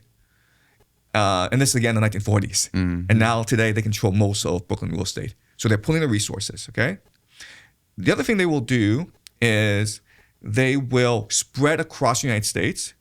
They're now leaving Brooklyn, building communities in Wyoming, in other places. And when they do so, they become very insulated. So they refuse to acknowledge their neighbors. In fact, they teach their children not to play with other kids. You're only allowed to play amongst your community. It's basically a cult, okay? Yeah. And the third thing that they do, which is the most important, is they have lots and lots of children. The men are encouraged to study the Torah, the biblical law, and the women are encouraged to work and have lots of children. And so you can imagine, and this is the 1940s, you can imagine how fast they grow throughout the United States. Okay? And so this is Rebbe Schneerson. And let's go into his psychology, because throughout most of his adult life, he's been persecuted by the authorities. And his brother dies in the war. Nazis killed his brother. He experienced the Holocaust. He comes to America, and he becomes an ardent Zionist because of his association with Louis Brandeis. And Chabad-Lubavitch is growing really rapidly. So I think that if you're the Rebbe, what you believe is you're on a mission from God. Okay. Because how else can you explain why you're being persecuted and why you found sudden success in the United States? Right. It's the will of God. The persecution is to test you, to make you a true believer. And this success is so that you can have the power and authority to implement God's vision for the world, God's plan for the world. All right? Does that make sense? Of course. Okay. I mean, you can see the parallels with all kinds of other cults. I mean, That's right. Heaven's Gate, Scientology. It's very. Okay. Yeah. My question though is, does he actually believe this, or is he actually just using this as a stunt to get more power and more control over his group? I think he believes this. Okay. So what I want to show you now is how he goes and implements this vision. Okay. So he went into the Jackson-Vanik Amendment, which allowed Jews to immigrate to Israel, right? Why is this important? Because these Russian Jews, now make up 15% of the Israeli population. Wow. And who do they thank for being allowed to go to Israel? This guy, right? Because it's this guy who promotes the Jackson-Vanik Amendment. So they're very thankful to him, and they believe he's actually the Messiah. They believe he's Christ, or not Christ? No. But they think he's these are Jews, right? They're not fans of Christ, right? So this is the Messiah, the Messiah, Ben David.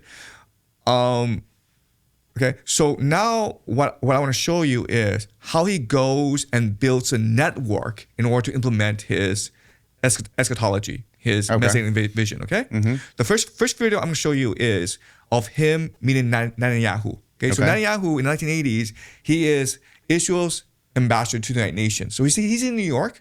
Rebbe Schneerson is also in New York, and so they become friends. And Rebbe Schneerson encourages his political career.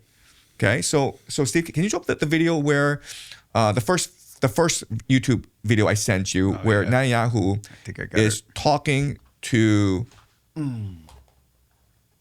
Yeah, it should be this one. Yeah.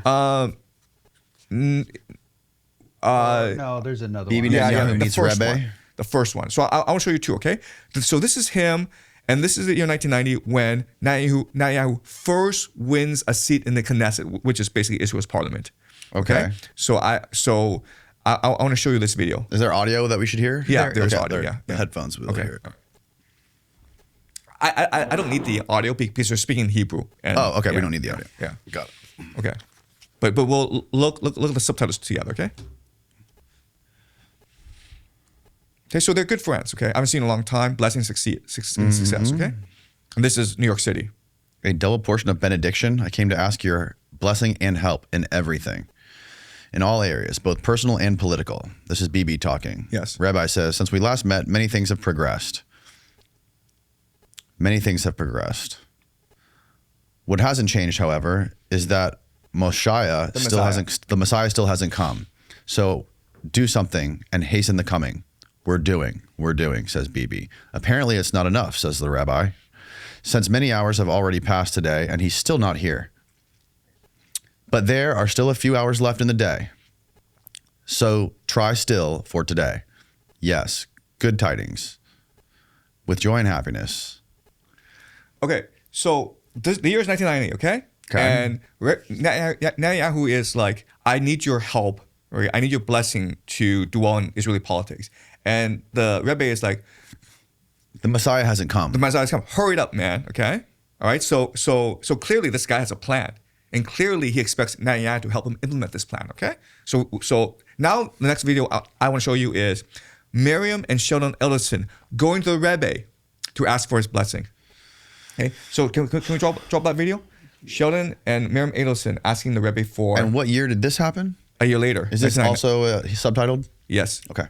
Right. So this is year 1991. What are they doing? Counting money? No, it's blessing. Like I give you a dollar bill as a blessing. I give you $2 bills as a double blessing. Oh, sorry. We probably need audio for this. We need audio. Okay. Yeah, because now they're speaking in English. Okay. All right, hit it, Steve-O. Das ist schon in der Dezember, den Präsidenten Kawa. Wir so fast 2 Wochen nicht so. Stark in der Namen der Kabbalists gewachsen. Ja, also danke. Ja. Und was tut la famille? That's for you and that's for the family. Yes. You get Chassan of mit 2 Wochen. You'll give it on the day of your wedding. Ja, just so. That's well. What am I to bless you? That will be is the day of your wedding. יום החתונה הוא עושה את זה. אבל זה ביום החתונה. אני רוצה שתברך אותנו בילד. למה לא שיחיד ילד צריך לי אח ואחות לכל הפחות. תברך אותי בזה. תברך בשורות טובות והצלחה רבה. שכבר יש לך ילד. I just want to show you. Why is he handing her dollar bills? Oh, it's just the blessing. Like the dollar represents a blessing. I give you $2 bills. It's a double blessing. That's so weird. Yeah. But I want to show you this because the year is 1991. So this is a year after Netanyahu comes and asks for Rebbe's blessing. And now on the eve of the wedding, Miriam and Sheldon Ellison ask the Rebbe for his blessing. Why is this important? Because who finances Netanyahu's political career in Israel? It's Sheldon Ellison. Okay? Sheldon Ellison is going to spend millions of dollars to buy up Israeli media in order to support Netanyahu. And so Netanyahu and Sheldon Ellison both asked for Rebbe Schneerson's blessing. It's on YouTube, guys. You can just look at it yourself. Is this all coincidence? Now, also remember, Sheldon Ellison is the one who financed Trump's political career. 2016, 2020, Sheldon Ellison is the biggest financial backer. Now, Sheldon owned the Brooklyn Nets, right? Or what was the NBA team that he owned? I think it was the Nets. Well, I'm not sure what team he owns, but he basically controls Las Vegas. Right, but he also owned an NBA team. I think I was remembering that correctly. Just type in Sheldon Adelson NBA team. This is probably not relevant, but this is just for. Oh, the Mavericks. He owned the Dallas Mavericks. Okay. So, is there any kind of with Sheldon, and Sheldon was not Israeli, right? His wife is Israeli. His wife was. He's not, right? He was not. Yeah, it's kind of strange, right? So it is very strange. Yeah. Yeah. So this is mainly a push by his wife. Murdoch recently remarried to an Israeli woman. Did he really? I think so. Yeah. Can we fact check that, Steve? Rupert Murdoch, new wife. Yeah. Type in Israel. Rupert Murdoch, new wife. Yeah. I think she's Israeli. Rupert Murdoch's current wife is Elena Zukova, a retired molecular biologist. They married in June 2024 at his Morega Vineyard estate in Bel Air, California. This marks Murdoch's 5th marriage. She's Jewish. I know that. Type in but it. Yeah, hit enter. Yeah, she's Jewish for Just sure, type in- but yeah, she's go from on. Israel. Go down. It says, is she Russian? There's a thing right there. Is Elena Zukova Russian? Click that. Yeah, she's Russian. Born in Moscow, Soviet Union, now Russia, and retired molecular biologist of Russian Jewish heritage. Moved to the United States in 1991. So she's a Russian Jew. Yeah, okay. Right. Chabad-Lubavitch is also very big in Russia, by the way. Anyway. Yeah. Anyway, so. Wow. So Sheldon Adelson finances the political career of both Donald Trump and Netanyahu. And these are the two people responsible for the war in Iran. Mm-hmm. Okay. Now, I want to show you another point of convergence. Okay, and it's like Mark Zuckerberg. Have you ever asked yourself how Mark Zuckerberg made his money? Yeah, I watched the Facebook movie. Okay, right. Okay, so I want to show you. You got insanely lucky. Right, that's what we all believe, right? He's insanely lucky. He met these two dudes who were kind of stupid. Right. They had a great idea, so he just stole the idea from them. That's it. Right. Okay, that's what the movie says. All right, so I went to Yale in 1995. The moment you step on campus, they give you something called a Facebook. And a Facebook, it's just like this big picture book of all the freshmen at Yale. And we obsessed over it for a whole year because that Facebook had every picture of every freshman with their personal details, with his or her personal details. You can... That's how you find all the hot girls, right? Exactly. Yeah. Right? So we spent a whole year obsessing over this. In fact, even the seniors obsessed over this because they wanted to know who the hot girls were so they could like go pick on them, right? Go date them, right? So imagine how profitable it would be if you could digitize this. Because if you were able to digitize this Facebook, you could now interact with people seamlessly, right? Now, everyone wanted to do this, but the university would not allow this to happen because of privacy laws, right? Because once you digitize it, then these people could be harassed all the time. Okay, that's number one. But number two is, if it was digitized, then every person in the United States would want access to this data as well because hot girls at Harvard and Yale, right? Right. Okay? So the university, of course, would be very protective of students' privacy. That would be the thing that would be most protective of. So the question is, why would Harvard University not only allow Mark Zuckerberg to privatize student data, but also to allow people from other universities to access this data? Because basically he's leveraging the Harvard brand, right? Mm-hmm. And also, like the people who invested in Facebook did something really weird. The people who invested in Facebook, Peter Thiel and others, basically gave Mark Zuckerberg total control over the company. He was given Class B shares, which had 10 times the voting power of Class A shares. So the public, others were allowed to buy Class A shares, but Mark Zuckerberg and his friends were allowed to have control over Class B shares. Mm-hmm. So even today, Mark Zuckerberg has complete control over Facebook. And he can do whatever he wants, including start a stupid enterprise called the Metaverse. Is he, out of all of the big tech platforms that are out there, like Facebook, is he the only CEO or founder that has complete and total control over their company? There's only two more. Okay. Sergey Brin and Larry Page at Google. Sergey Brin and Larry Page. Yes. Only they also have complete control over the companies. But Mark Zuckerberg is the only person who has complete control over. Sergey Brin's not even in Google anymore, right? I'm not sure about that, but I do know that they have complete control over Google. But Mark Zuckerberg has complete control over Facebook. Okay. All right. So the story is, of course, that he just stole this idea from the Winklevoss twins. Yeah. Okay. But if you look at what he did at Harvard, as a freshman, he participated in a society called the Harvard Chabad Society. Mm-hmm. It was an off-branch, a campus off-branch of Chabad-Lubavitch. Okay? The seniors at that time who were part of Harvard Chabad, who were very active, were Jared Kushner and Natalie Portman. Look up the Harvard Chabad. Yeah. What's it called? The Harvard Chabad group? Community? You can just Google Harvard Chabad. Okay? Chabad, okay? No. Harvard Chabad. That's a Yale. We're looking at Harvard Chabad. Harvard Chabad. Yeah. And you can just Google prominent members. No.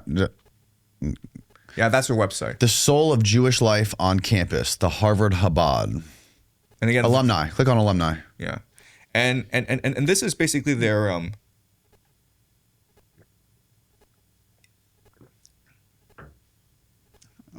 Okay, let's just go back. Maybe we can find something. Find the wiki. Find the Wikipedia.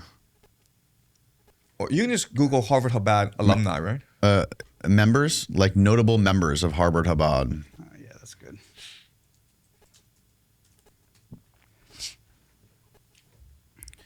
Okay. Rabbi Hirshi Zarchi.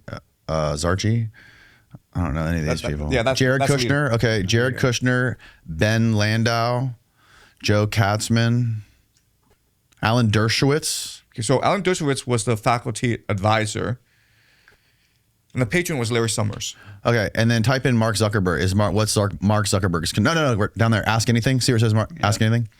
Type in Mark Zuckerberg. No. You don't have to type that. Just type in Mark Zuckerberg. Yeah.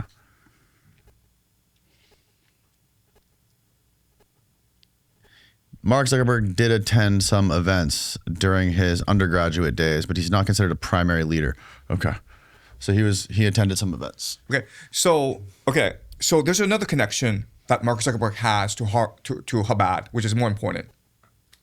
In an interview, Mark Zuckerberg said this. He said that his parents had 3 daughters before they had him, and they really wanted a son.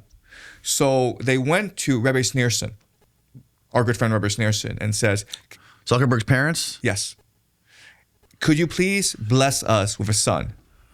And Rebbe Schneerson's, yes, I will bless you with a son. And then they had Mark Zuckerberg. Okay. Now, this sounds like a pretty innocuous story to us. But if you know the Bible, and these people do know their Bible very well, there's tremendous significance to the story.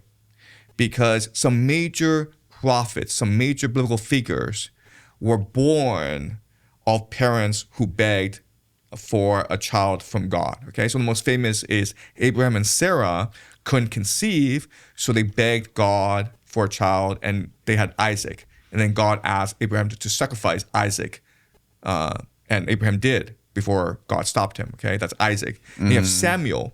Samuel's parents couldn't conceive. They went to the chief priest of Jerusalem and begged for a child, and said that if we have a child, then we will have this child become servant of God. And then they had this child named Samuel, and Samuel's a prophet who anoints David to be the leader of Israel. Okay? And then you have John the Baptist as well. Okay. So I would interpret Mark Zuckerberg telling everyone that, like, my parents asked for a blessing from Rebbe Schneerson as saying that Mark Zuckerberg was conceived to be a servant of God. He was born to be a servant of God. Do you know what interview he said that in? Well, I sent Steve the link. Okay. Can you drop the link? There's an actual link to the the interview on YouTube where he talks. So in the email, I shared a link to the interview. Okay. Surprising connection between Zuckerberg and Lubavitcher Rebbe. Rebbe Schneerson. Right. Okay. Let's play it. Can you play it? Hit not now. Scroll down. Oh my God, ads. Scroll down. Is there a video or is this all okay? Scroll It's up. just an article.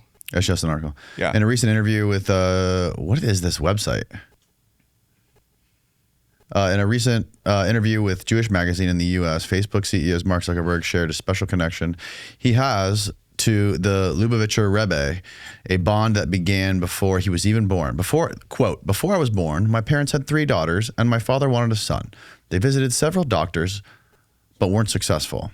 They were nearly at a total loss until a close family friend who was affiliated with the Chabad movement advised that my father to seek the Rebbe's blessing.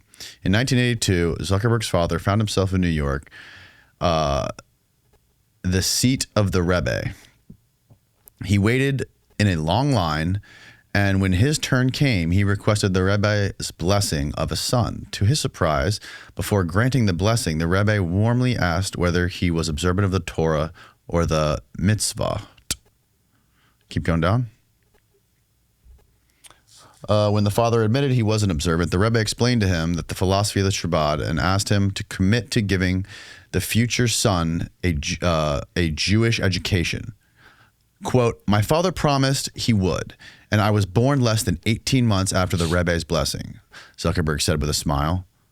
But the story doesn't end there. Quote, when my bar mitzvah came, my father gave me that dollar bill he received from the Rebbe and passed along the message that came with it. I held on to that dollar without giving it much thought. During my college years, the idea for Facebook began to form. And suddenly, I recalled what my father told me. I felt there was a connection between the Rebbe's message and my social media network.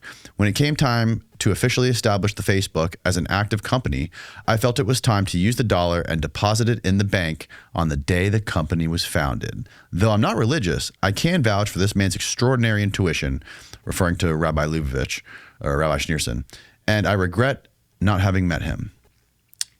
Interesting. This is a weird website, though. I can't believe there's no other. So you can find any other like mentions of this. This could be a bullshit website. Yeah. Yeah. I mean, I asked ChatGPT, and ChatGPT does confirm. Oh, really? Yes. Oh, wow. Confirm the story. But I actually didn't believe ChatGPT, so I looked for a source, and this is like a Jewish website. Oh, okay. wow. So it's like an in-group messaging. Yeah. Right. So he's saying like Facebook was founded with the blessing of Rebbe Schneerson. Wow. Now, I was telling you last night too. Sam Tripoli told me this crazy thing about DARPA. Yes. Being, remember when Sam Tripoli was telling us about the connection with DARPA and Facebook, and it was a program inside DARPA that basically got turned into Facebook. That's right. Right? Because you wanted access to people's personal data. But like if DARPA came out and says like, give it to us, everyone would be like, screw you. You're the government. You're the Pentagon. Right. But if you had this nerd, Mark Zuckerberg, say, Well, that's so interesting too, because DARPA was fundamental in creating and incubating the Google. That's right. The Google search engine. That's right. So it all ties back. Yeah. Also, Oracle as well. So a lot of these tech companies come from the Pentagon. But like there's this very famous exchange where Mark Zuckerberg is talking to someone and says, like, hey, I have access to all of Harvard students' personal data. And the person replies and says, how are you able to get this data? And then Mark Zuckerberg's like, well, they trust me, those dumb fucks. This is like a real email exchange between Mark Zuckerberg and a friend. Wow. Yeah, and he's right. It's like, like people are willing to trust a nerd with their personal data, thinking that the nerd won't abuse it. They wouldn't give it to the government, right? So the government needs a front. So this is also early days before people were really aware of like what data even meant. That's right. And what the value of it was and any of that stuff. That's right. So the idea that Mark Zuckerberg just got lucky doesn't hold water. He has this very close connection to the Chabad-Lubavitch movement. And Chabad-Lubavitch was very prominent on the Harvard campus. The patron of Harvard Chabad was Larry Summers. Faculty advisor was Alan Dershowitz. And 2 prominent members at that time were Jared Kushner and Natalie Portman. Okay. Why this is important is the year 2016. It's a Cambridge Analytica scandal. Do you remember this? I do. When Cambridge Analytica was able to access 50 million Facebook users, and then allow the Trump campaign to create micro-targeting to sway their political opinion. I know Steve Bannon was a part of this. That's right. Yeah. And so at that time, the 2 heads of Facebook were Mark Zuckerberg and Sheryl Sandberg. Sheryl Sandberg is a prodigy of Larry Summers. And today she's an art Zionist. Running the Trump campaign is Steve Bannon, but also Jared Kushner. So it could all be a coincidence, okay? It could all be a coincidence, but there are dots connected, right? The first dot is Rebbe Schneerson has a family connection to Mark Zuckerberg. And Mark Zuckerberg was born with Rebbe Schneerson's blessing, which meant that now he must serve God. Okay, that's what the Jewish tradition believes. When Mark Zuckerberg was at Harvard, he was able to use the Harvard brand and circumvent Harvard's privacy laws to create Facebook. The president at that time was Larry Summers, and the faculty advisor to Harvard Chabad was Alan Dershowitz. Okay, and then in 2016, Mark Zuckerberg and Jared Kushner are both involved in the Cambridge Analytica scandal. Again, it could be entirely coincidence. Yeah. Okay, but it's kind of strange how these things line up. Yeah. Okay. Another thing that I will point out is, and you can Google this just to confirm. Okay. Did you look at ChatGPT with that Zuckerberg Chabad blessing? Yeah, it couldn't give me any other. It seems like that's like the only outlet. That was the only source? It is an official. Can you show me? I already got rid of it. I think I did. Did I? It is an official Jewish. Just pull it up. Yeah, just you can do it again. Just show me on ChatGPT. The Jewish Journal, additional verified facts of Mark Zuckerberg's family's Jewish journey. While Meta's official investor relations, blah, blah, blah, blah, blah, blah, blah. No, it's not that. Do this, Steve. Paste the link to that article I was in the process of doing that. that we were looking into the AI and say, can you corroborate this story with any other sources? Right. Yeah, but like you know that Jared Kushner the family is a very prominent family in the Chabad-Lubavitch movement, right? Vaguely aware. Right. Not. So the Kushner family is very prominent in the Chabad-Lubavitch movement, and Netanyahu and Charles Kushner, who is Jared Kushner's father, they were very, very close. So close, in fact, that whenever Netanyahu visited the United States, he stayed with the Kushner family. Yeah. He slept in Jared Kushner's bedroom. Okay? So it all aligns. That's crazy. It's crazy. Okay? So again, it's going to all be coincidence. But it's really strange how you have this small group of people and they're always associating and they're all like now in the highest position of power in the world. Are you familiar with the story of Jared Kushner's dad on how he blackmailed like his brother-in-law or something like that by putting a prostitute in his hotel room? That's right. And he was persecuted. No, sorry, he was prosecuted by Christie for that. Chris Christie. That's right. And that's why Chris Christie and Jared Kushner have bad blood because they were both involved in the 2016 campaign for Trump. Yeah. And then Jared Kushner got rid of Chris Christie. Right. Yeah. Yeah. Yeah. So there's a lot about That's that. an insane story. Yeah. But the story gets more insane because in 2016 and 2020, on the eve of the election, the presidential election, Jared Kushner and Ivanka Trump both visit the grave of Rebbe Schneerson. Rebbe Schneerson dies in 1994, by the way. Yeah. And asks for his blessing. Rebbe Schneerson's grave in Queens, New York is the most visited Jewish holy site outside of Israel. 2024, Donald Trump with Ben Shapiro visit the grave of Rebbe Schneerson to ask for his blessing before his presidential election against Kamala Harris. Why would they do that? Like, who is this guy? Well, I mean, if he's getting all of his money from people like the Adelsons and all of these other Zionist billionaires, you know, I would imagine that there could be some influence there. Like, hey, we want to do this PR. This will be great for the voting base, you know, the Zionist and the Jewish voting base. You'll get a lot of voters from them, and this will be a good PR thing to do. All right. Okay. There you go. Okay. This is About right. Zuckerberg. Oh, let me see your question. Can you go up? Okay. You just pasted the link to it, and it said the interview the story describes in an article. Okay. The interview and the story described in the article are entirely fabricated. While the article frames these quotes as direct testimony from Zuckerberg to a Jewish magazine, no such interview or statement ever took place. This story is a well-known piece of internet folklore. often referred to in Jewish media circles as a Chabad urban legend, and has been thoroughly debunked. Why the story is false. The story claims Zuckerberg's father visited the rabbi in 1982 because he had, because he had the issues with having a kid. And then it says, okay, he has an older sister, Randy, and 2 younger sisters, Donna and Ariel. In 1982, his parents did not have 3 daughters. I thought it said they had 2 in the article. No record of the interview. There is absolutely no record in any reputable mainstream or Jewish publications of Mark Zuckerberg ever making these statements, nor did he deposit a Chabad dollar into the bank that found Facebook. Well, how would this AI know that? I don't know. Go up.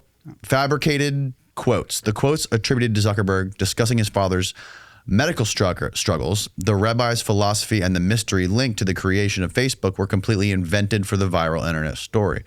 I asked if Zuckerberg himself commented. He's never commented on it. So it's like, who knows? So it's very interesting how defensive AI is being. Yep. It doesn't sound it's weird. It's debunking it, right? But it's not being like very neutral about it.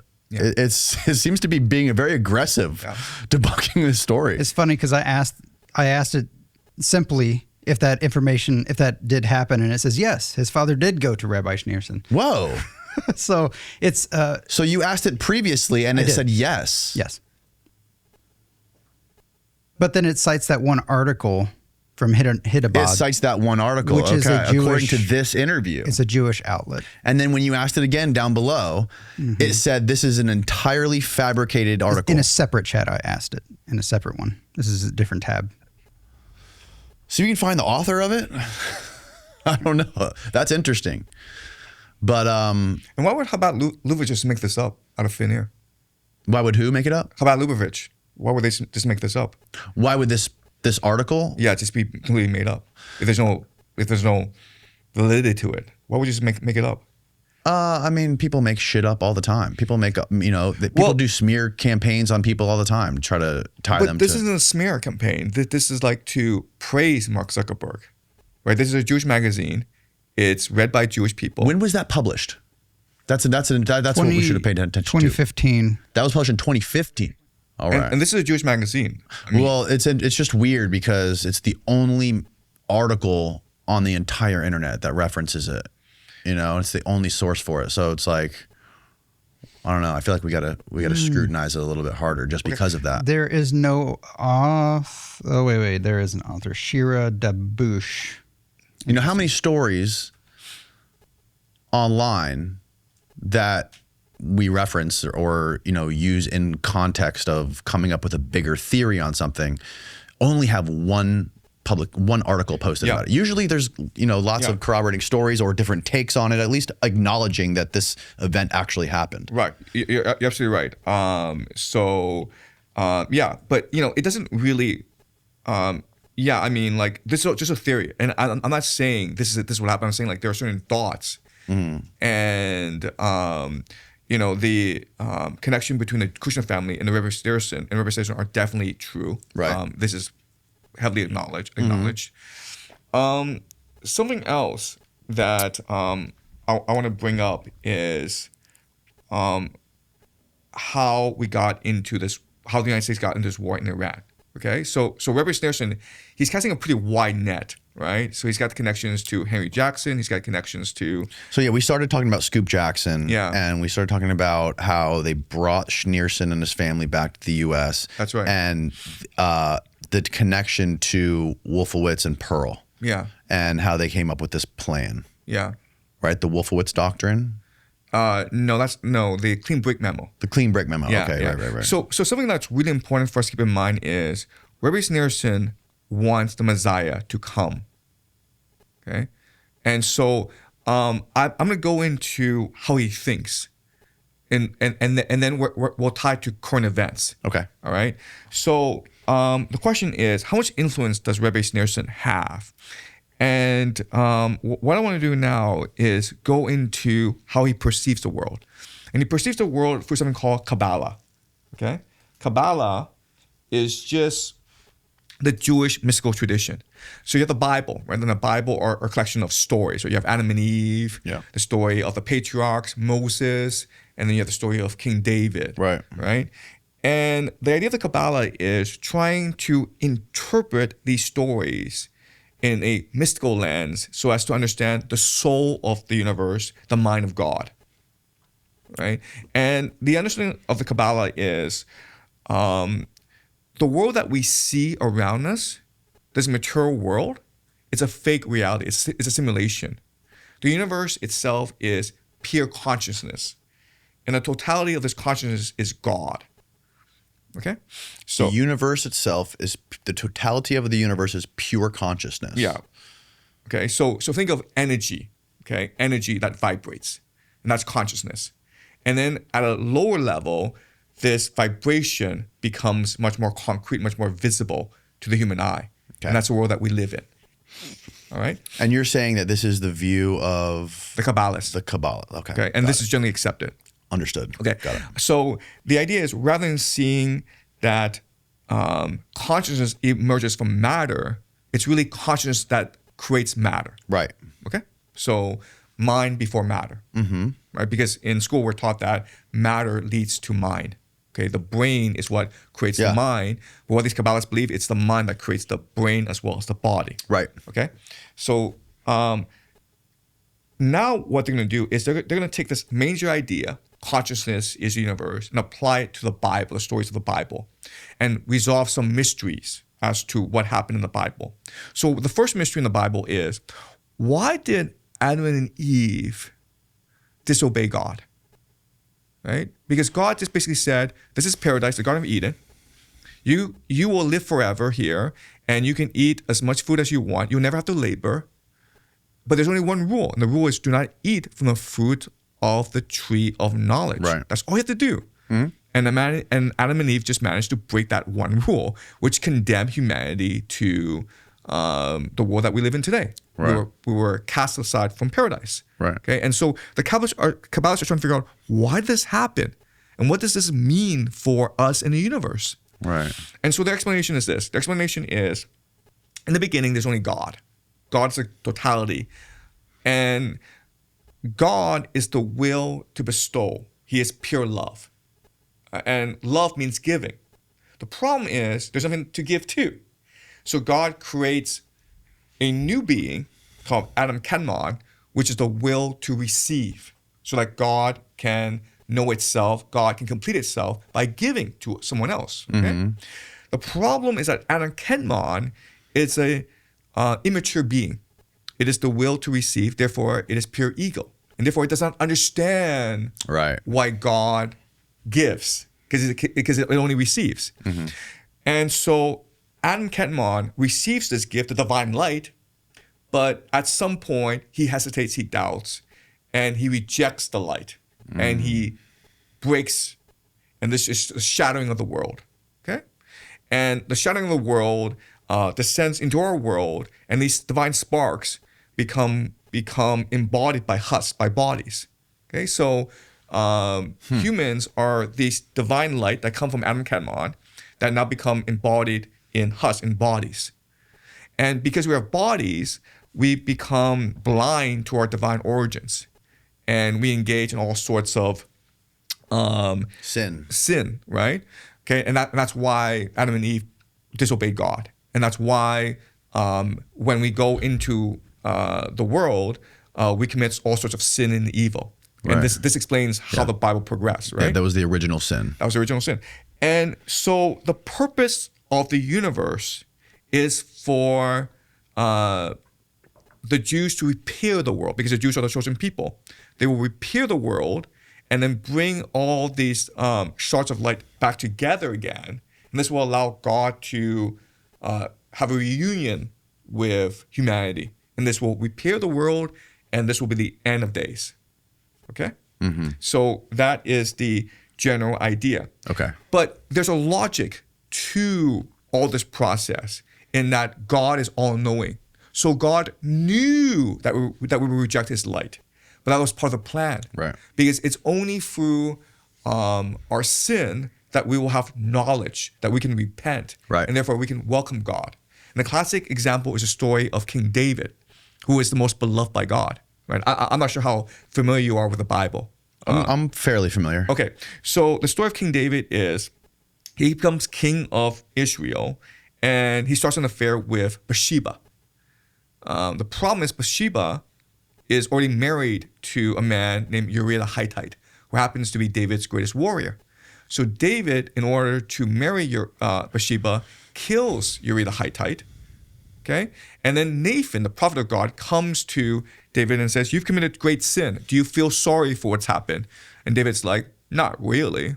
So God kills Bathsheba's son with David, and this forces David into tremendous mourning.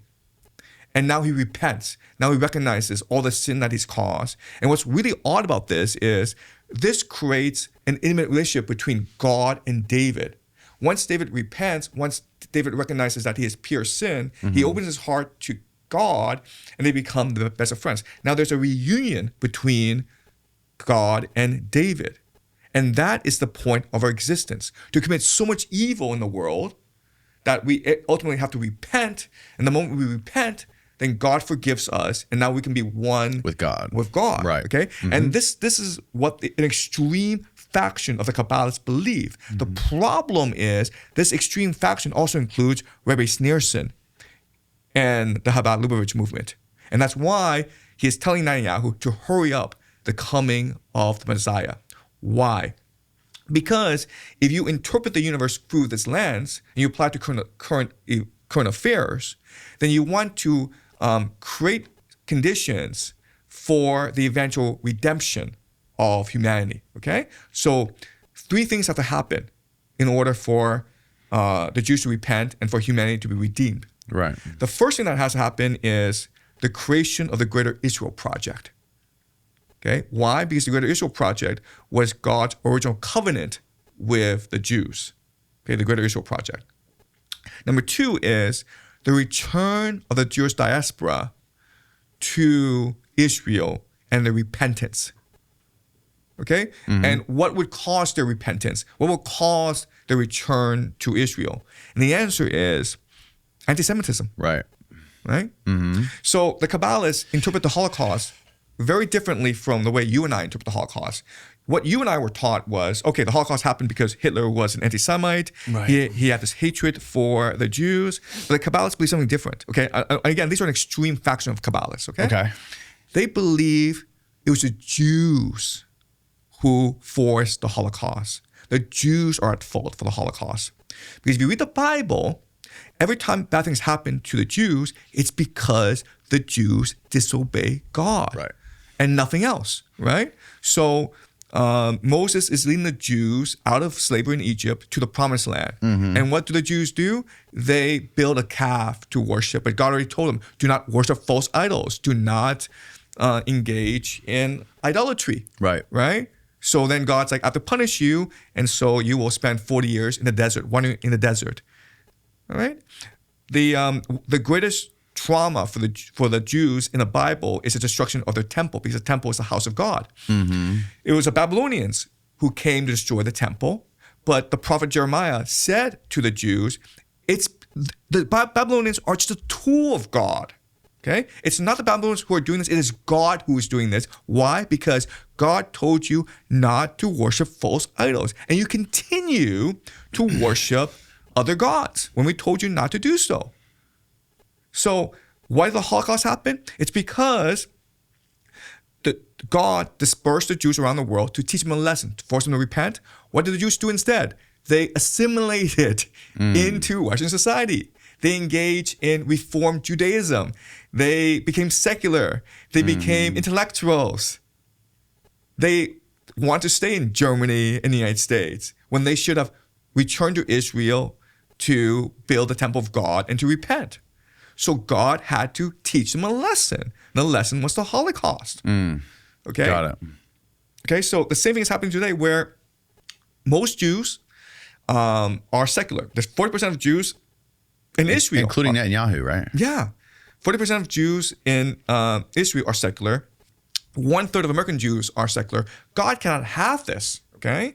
God wants Jews to repent and to worship him so they can be together. So given all that's happening, the only thing that can force repentance among the Jews is a major tragedy for the Jews, very similar to the Holocaust. Okay? That's number 2, to have the Jews return to Israel and to repent. And number 3 is the building of the third temple, which means the destruction of the Al-Aqsa Mosque in Jerusalem, so that God can come to earth and be with the Jews again. Okay? So this is what Rebbe Schneerson, given his Kabbalistic leanings, believe must happen. Now, why am I saying this? Is because if you look at all 3 things, they track with current events. Yeah, they do. This is one of the crazier things. When I initially heard you say this, I thought it was completely batshit crazy. And then the more I thought about it, and the more I saw happening, and the more I saw these public events playing out with Netanyahu on camera, who's a very smart guy. Like, Netanyahu is not dumb by any stretch of the imagination. I thought, okay, maybe this guy's starting to lose his fastball, right? He's saying shit in front of cameras like, listen, class, we have to buy TikTok, looking like a mobster, and other things, and that are just unbelievably terrible for PR for Israel, right? And it's like, either this guy just lost his mind, or he's doing this on purpose. He's doing it on purpose, yeah. And it's really hard for me to cope with that. That's actually, and again, like, he's not a religious guy. So like, and also, like, I thought about this. I can't imagine. I have a lot of Jewish friends. I have a bunch of Jewish friends, and if I asked them in today's day, I mean, anti-Semitism, like, yeah, it's ramping up online. There was a crazy thing that happened in Tampa the other day where some guy like went to a synagogue and like with a gun or something got arrested. Like, there's lots of these types of things happening more recently, like a lot more of them popping up. And obviously there's lots of anti-Semitism online. But I mean, I could call up any of my Jewish friends right now and ask them like, hey, if anti-Semitism, continued on this trajectory where it is now and got a little bit worse over the next few years, would it ever convince you to move back to Israel? I think they would say, fuck no. I don't think they would ever want to go back to Israel. I think maybe a certain types of Jewish folks who are more religious might do that, but I don't think the secular ones could ever be convinced to go back. Well, do you think that they could? Well, I mean, if we were talking in the year 1910, 1920, and so they want to build this nation called Israel. It's in the middle of a desert. It's literally a desert. Yeah. And people are already living there. And like, they want to convince Jews to go back to Israel. And we were like, there's no way they could succeed. There's absolutely no way. The Jews are really established in the United States, throughout Europe. Right. And both of these societies are very tolerant, very welcoming of Jews. They're very successful where they are. Why the hell would any Jews go to Israel? Right. But they did. But they did. Right? So what's holding them back from rebuilding this temple and doing this whole thing? Right. Bringing back the Antichrist or whatever they want to do. Right. So right now, the foundation stone for the third temple is also where the Al-Aqsa Mosque is. Yes. And the Al-Aqsa Mosque is the third holiest site in the Islamic tradition, in the Islamic world. Right. So there's Mecca, Medina, and there is the Al-Aqsa Mosque, where they believe is where Muhammad ascended to heaven. So if they were to destroy the Al-Aqsa Mosque in order to build the third temple, this would ignite sectarian violence throughout the world. And this is also part of the eschatology, because this is really the war of Gog and Magog. This is all part of the plan as well. Now, certain things about the Al-Aqsa Mosque is to build the third temple, you need certain preconditions. A major precondition is you would need a perfect red heifer to sacrifice on the grounds of the mosque in order to consecrate the grounds to build the third temple. And they have the perfect red heifer. So this guy in Texas, he bioengineered perfect red heifers. Just well blemishes. Really? Yes, the red heifers in Texas. And like Steve can Google this right now. Wow. And they were transported to Israel about 2 years ago. So now Israel has these genetically engineered red heifer. That's right. That is perfect. And I'm not joking here, guys. Texas man ships red heifer to Israel, and he's wearing a yarmulke for ceremony. The Fort Worth Star Telegram. Yeah, this is very well known. Okay. Well, look at this. Look at this YouTube video. Texas red heifer's arrival stirs prophetic excitement in Israel in September of 2022. Okay, so that's number one. Jesus. Okay? Yeah, they're serious about this, man. The guy spent millions of dollars and years just to bioengineer a perfect red heifer. Okay, they're very serious about this. Okay, that's number one. The perfect red heifers are in place. Number two is there's the organization that wants to build a third temple, something called the Temple Institute. The Temple Institute. And they've already built the third temple, like brick by brick. And so like all they have to do is move this third temple to the site. Okay, it's called the Temple Institute. They like prefabbed it, and they can just go like drop it. Exactly. Wow. They prefabbed it. Okay, that's number two. Number three is for the past 2 years, there have been archaeological surveys underneath the Al-Aqsa Mosque, and people suspect that what they're really trying to do is undermine the foundations of the Al-Aqsa Mosque, because if that were to happen, and there's this war going on between Israel and Iran, right? If Iran were to lob a missile over Jerusalem, they could implode the Al-Aqsa Mosque and blame it on the Iranians. Yeah. And in fact, there's a video of this Jewish rabbi in Israel saying how this is like the perfect plan to cause war between the Persians and the Arabs, right? Because the Iranians are Persians and Saudi Arabia, they're Arabs, and just have them kill each other, right? And that'd be perfect. Okay. Do you want to watch the video? Sure, this, yeah. Okay. You got it. So you have to Google this, Steve. Okay. But it's basically Israel rabbi, Al-Aqsa Mosque, missile. While you look for the Al-Aqsa Mosque. You want to use the restroom? Yeah. All right, cool. We'll pause real quick. Hit it, Steve. We don't know. Maybe one of the missiles will hit the mosque and clear the place for the third Bet HaMikdash. That could also be a miracle. If it was up to me, the last time when they shot hundreds of missiles, I would pretend that one missile came from Iran and shoot it down. You know, then all the Arabs will go against Iran, and it will be the end of the problems. You make them fight with each other, this bunch of lunatics.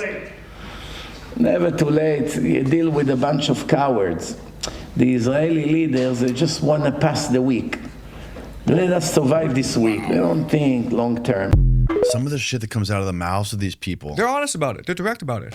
They are. Yeah. And they aren't concerned about what people are going to think. You know? They're not concerned about long-term ramifications of this. Well, first of all... Which tracks with them wanting the end times. Yeah, first of all, I think they think we're too stupid to know what's going on. Also, like as part of their... Have they checked Twitter? As part of their grand eschatology, they want us to know what's going on. Right. Right.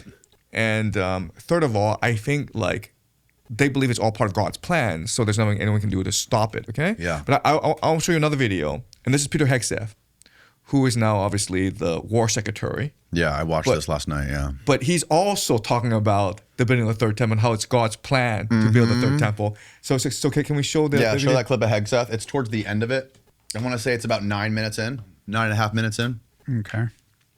Where he's talking in front of that at the podium or whatever, and yeah, right there. Yeah. Mount, the Western Wall tunnels. A little bit before this. So much of the old Jewish Right there. people, of the scripture, of this land, and the understanding that for years, if not this year in Jerusalem, then next year in Jerusalem, but we are here in Jerusalem. And today, Jennifer and I and others had a chance to go see the Western Wall of the Temple Mount, the Western Wall tunnels, so much of the old city. And as you stand there, you can't help but behold the miracle before you. And it got me thinking about another miracle that I hope all of you don't see too far away. Because 1917 was a miracle, 1948 was a miracle, 1967 was a miracle, 2017, the declaration of Jerusalem as the capital was a miracle, and there's no reason why the miracle of the reestablishment of the temple on the Temple Mount is not possible. Yeah, when he said that, people were like gasping in the background. Yeah. It's part of God's plan, right? Because how else can you explain how history has developed, right? He's saying how 1917, the Balfour Declaration is a miracle. Yep. 1948, the founding of the State of Israel is a miracle. 1967, the war against the Arabs is a miracle. Moving of the capital to Jerusalem. It's all a miracle, right? And why this is important is, in July, Donald Trump was in Ankara, Turkey for a NATO conference. And This past month? in July, in early July. This past July, though. You're talking about. Yeah. That's right. And intelligence, the Israelis told him, look, there's a bomb on your plane, Air Force One. So Donald Trump sneaks out of Air Force One on a catering truck. And this is a report, okay? This is recent news, right? Yeah. And the news reporters are still on the plane. They told him to stay on the plane. They were told him to stay on the plane. Most of his cabinet are still on the plane. Karen Levitt is still on the plane, okay? He brings two people with him. They're Peter Hegseth, his war secretary, the guy who's calling for the Third Temple, and also Natalie Harp. Okay, so there's a lot of scrutiny around Natalie Harp. Who is not Natalie Harp? Natalie Harp is someone who is very close with Trump, and basically she writes all of Trump's social media posts. Okay, and remember a few months ago how Trump released a truth social of him being Jesus? Yes. That's Natalie Harp. This woman who's, like 35, 36, she literally believes Trump is Jesus. So this is a news story of how she was not allowed on the motorcade with Trump. So she forced herself on the back of an SUV, the trunk of an SUV, just so she could ride with Trump in the motorcade. Didn't she also sleep in the locker room, you said? Of And there's another story of how course? Trump was at Bedminster Golf Club, and there was no room for her. So it's like, fine, I'll just sleep in the locker room. So that's not who Natalie Harp is. And Natalie Harp is probably the person closest to Trump. Is she Jewish? She's not Jewish, okay? But there are people around Trump who are very close with him who are not Jewish, but they are Christian Zionists. And this includes Peter Hegseth. Yeah. And it also includes Sean Hannity. It also includes Natalie Harp, right? And I think that why they're so influential around Trump is after January 6, 2020, Trump was isolated. There were a lot of people who were close to Trump, even his own daughter, who abandoned him because of the controversy around January 6th. But there are certain individuals who did not abandon him. They include Natalie Harp, Sean Hannity, Miriam Adelson. Okay? And that's why they are so influential around Trump. Natalie Harp literally believed Trump is Jesus. She said this, or are you just saying this because of her post? Just the way she behaves. Yeah. Right? Yeah. I mean, everyone's like, she's just crazy, but isn't it just easier to believe that she literally believes Trump is Jesus and he's doing God's work? And Trump has her with him all the time. Right. So that tells us that Trump probably believes this himself. Yeah. So, what is the whole Gog and Magog thing? Okay. So in this eschatology, okay, the world ends when the Jews repent, when the Jews call for God. But the Jews will only call for God at the moment of their worst suffering, at the moment when their very existence is most threatened. That's when they know the Messiah is coming, because when all is lost, God will save them. Okay, so the moment of the greatest despair for Israel will be the war of Gog and Magog. And in this eschatology, they believe that it will be an alliance of Russia and Persia that will attack Israel. An alliance between the Orthodox Church and the Islamic world that will try to destroy Israel. And at this moment, all Jews around the world will call to God. They will repent because the very existence of the Jews is being threatened. And at this time, God will come and save the world. Christians believe this will force the return of Jesus. Jews believe this will force the coming of the Messiah. And is there something to do, like, is there a connection between all of the wars in the Middle East, including the Iran war, and maybe even the Russia-Ukraine war that connects to this? Like, does it have to be like worldwide chaos? Yeah, that's right. So if you look at Chabad-Lubavitch, Right. they are throughout the world, okay? And they are most dominant in a few places. They are dominant in the United States. They are dominant in Israel, of course, right? And Chabad-Lubavitch has influence over Trump, and they also have influence over Netanyahu. But what people don't appreciate is Chabad-Lubavitch is also influential in Russia, and they have a very strong alliance with Putin. In fact, one of Putin's officials came out and said that Chabad-Lubavitch, it is a supremacist cult. It's a cult, and Putin fired him. Okay, Chabad-Lubavitch is also very prominent in Ukraine because that's where they're from. Right. And what's really interesting is that this was all engineered by Rebbe Schneerson. Because going back to the 1970s, okay, 1970s, Rebbe Schneerson was supporting Henry Jackson and Henry Jackson wanted the Soviet Union to allow Jews to immigrate to Israel. Yep. Now, if you watch YouTube, okay, there are lots of people who worship Rebbe Schneerson. And it's too long a video, okay, but in one of the videos, which was about an hour long, a rabbi who was a translator for Rebbe Schneerson tells a story of how Rebbe Schneerson communicated with the Chabad-Lubavitch in the Soviet Union back in the 1970s. Because at this time, Chabad-Lubavitch was being persecuted by the Soviet authorities.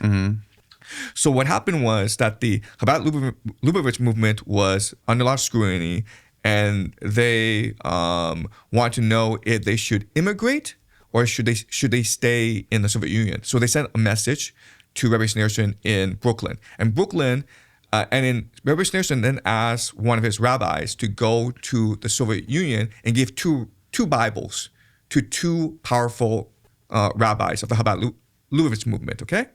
And he didn't even know what his mission was. But he was told to give a Bible to these two individuals. So he goes and he does this. And the first person opens the Bible, and there's a page that is marked. He opens it, he reads the story, and he's like, oh, I understand now.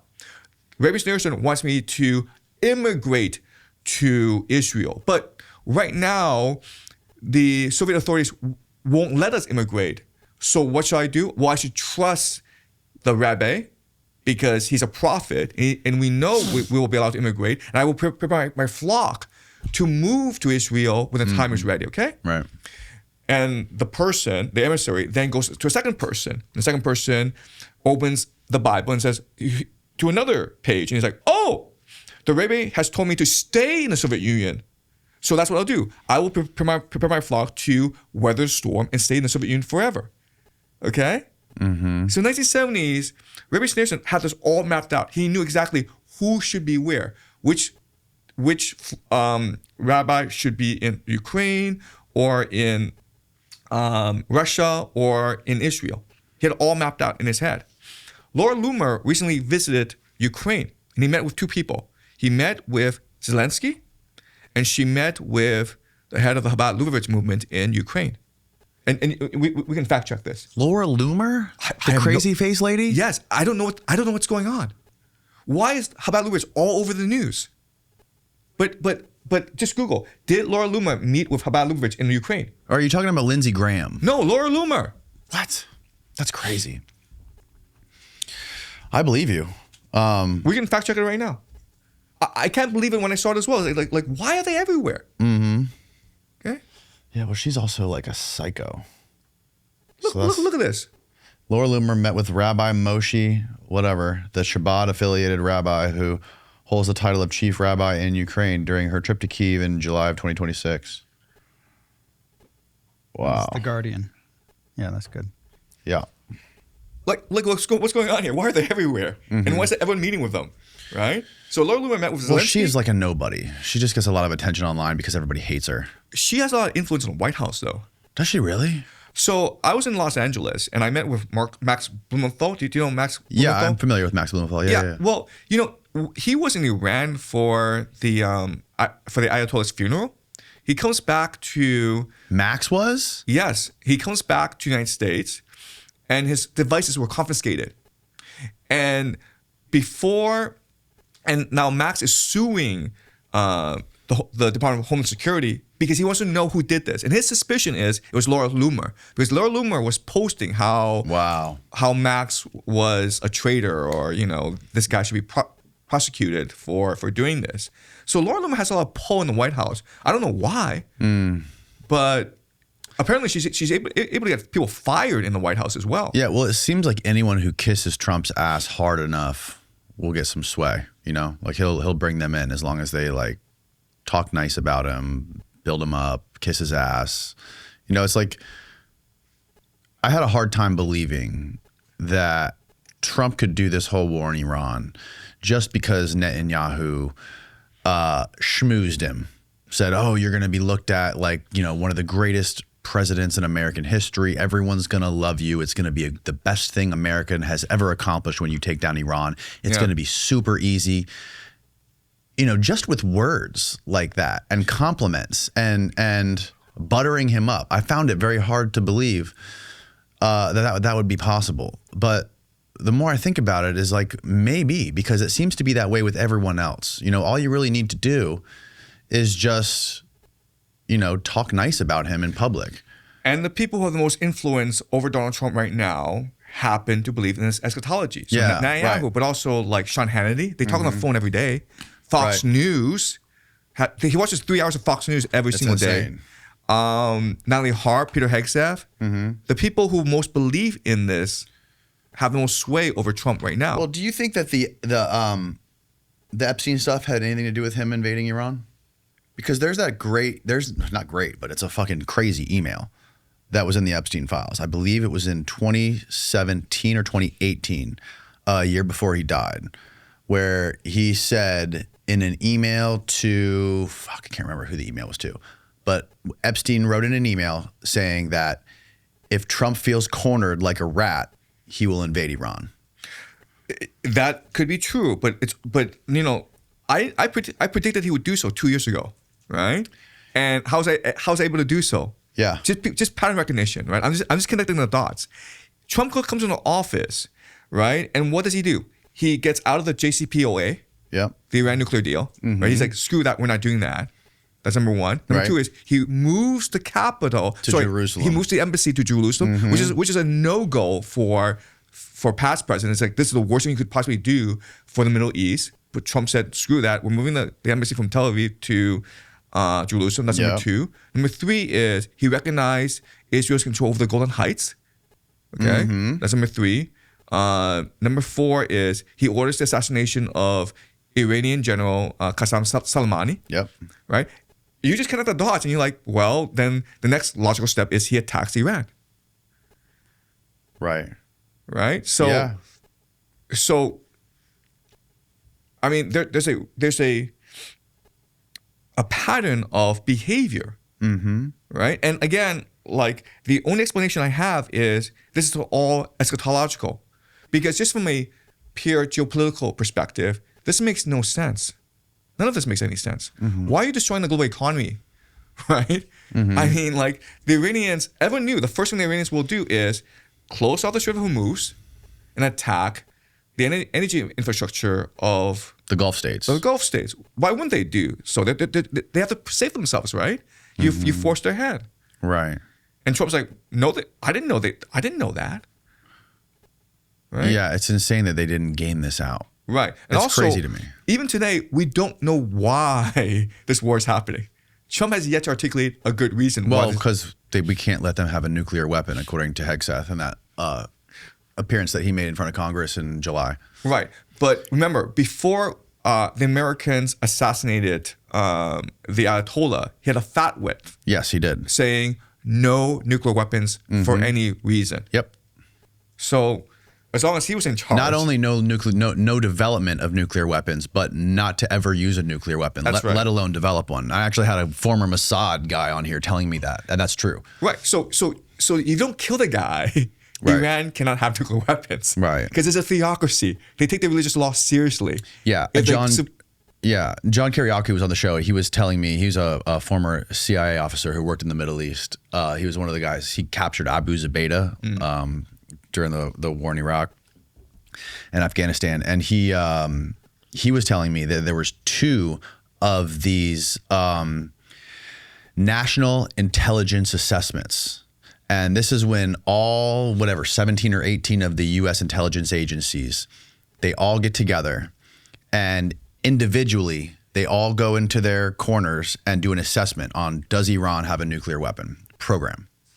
And independently, all 18 intelligence agencies went and did their assessment, and the head of each agency came together in a round table and unanimously decided that they all agree that Iran does not have a nuclear weapons program. Right. This happened twice. Yes.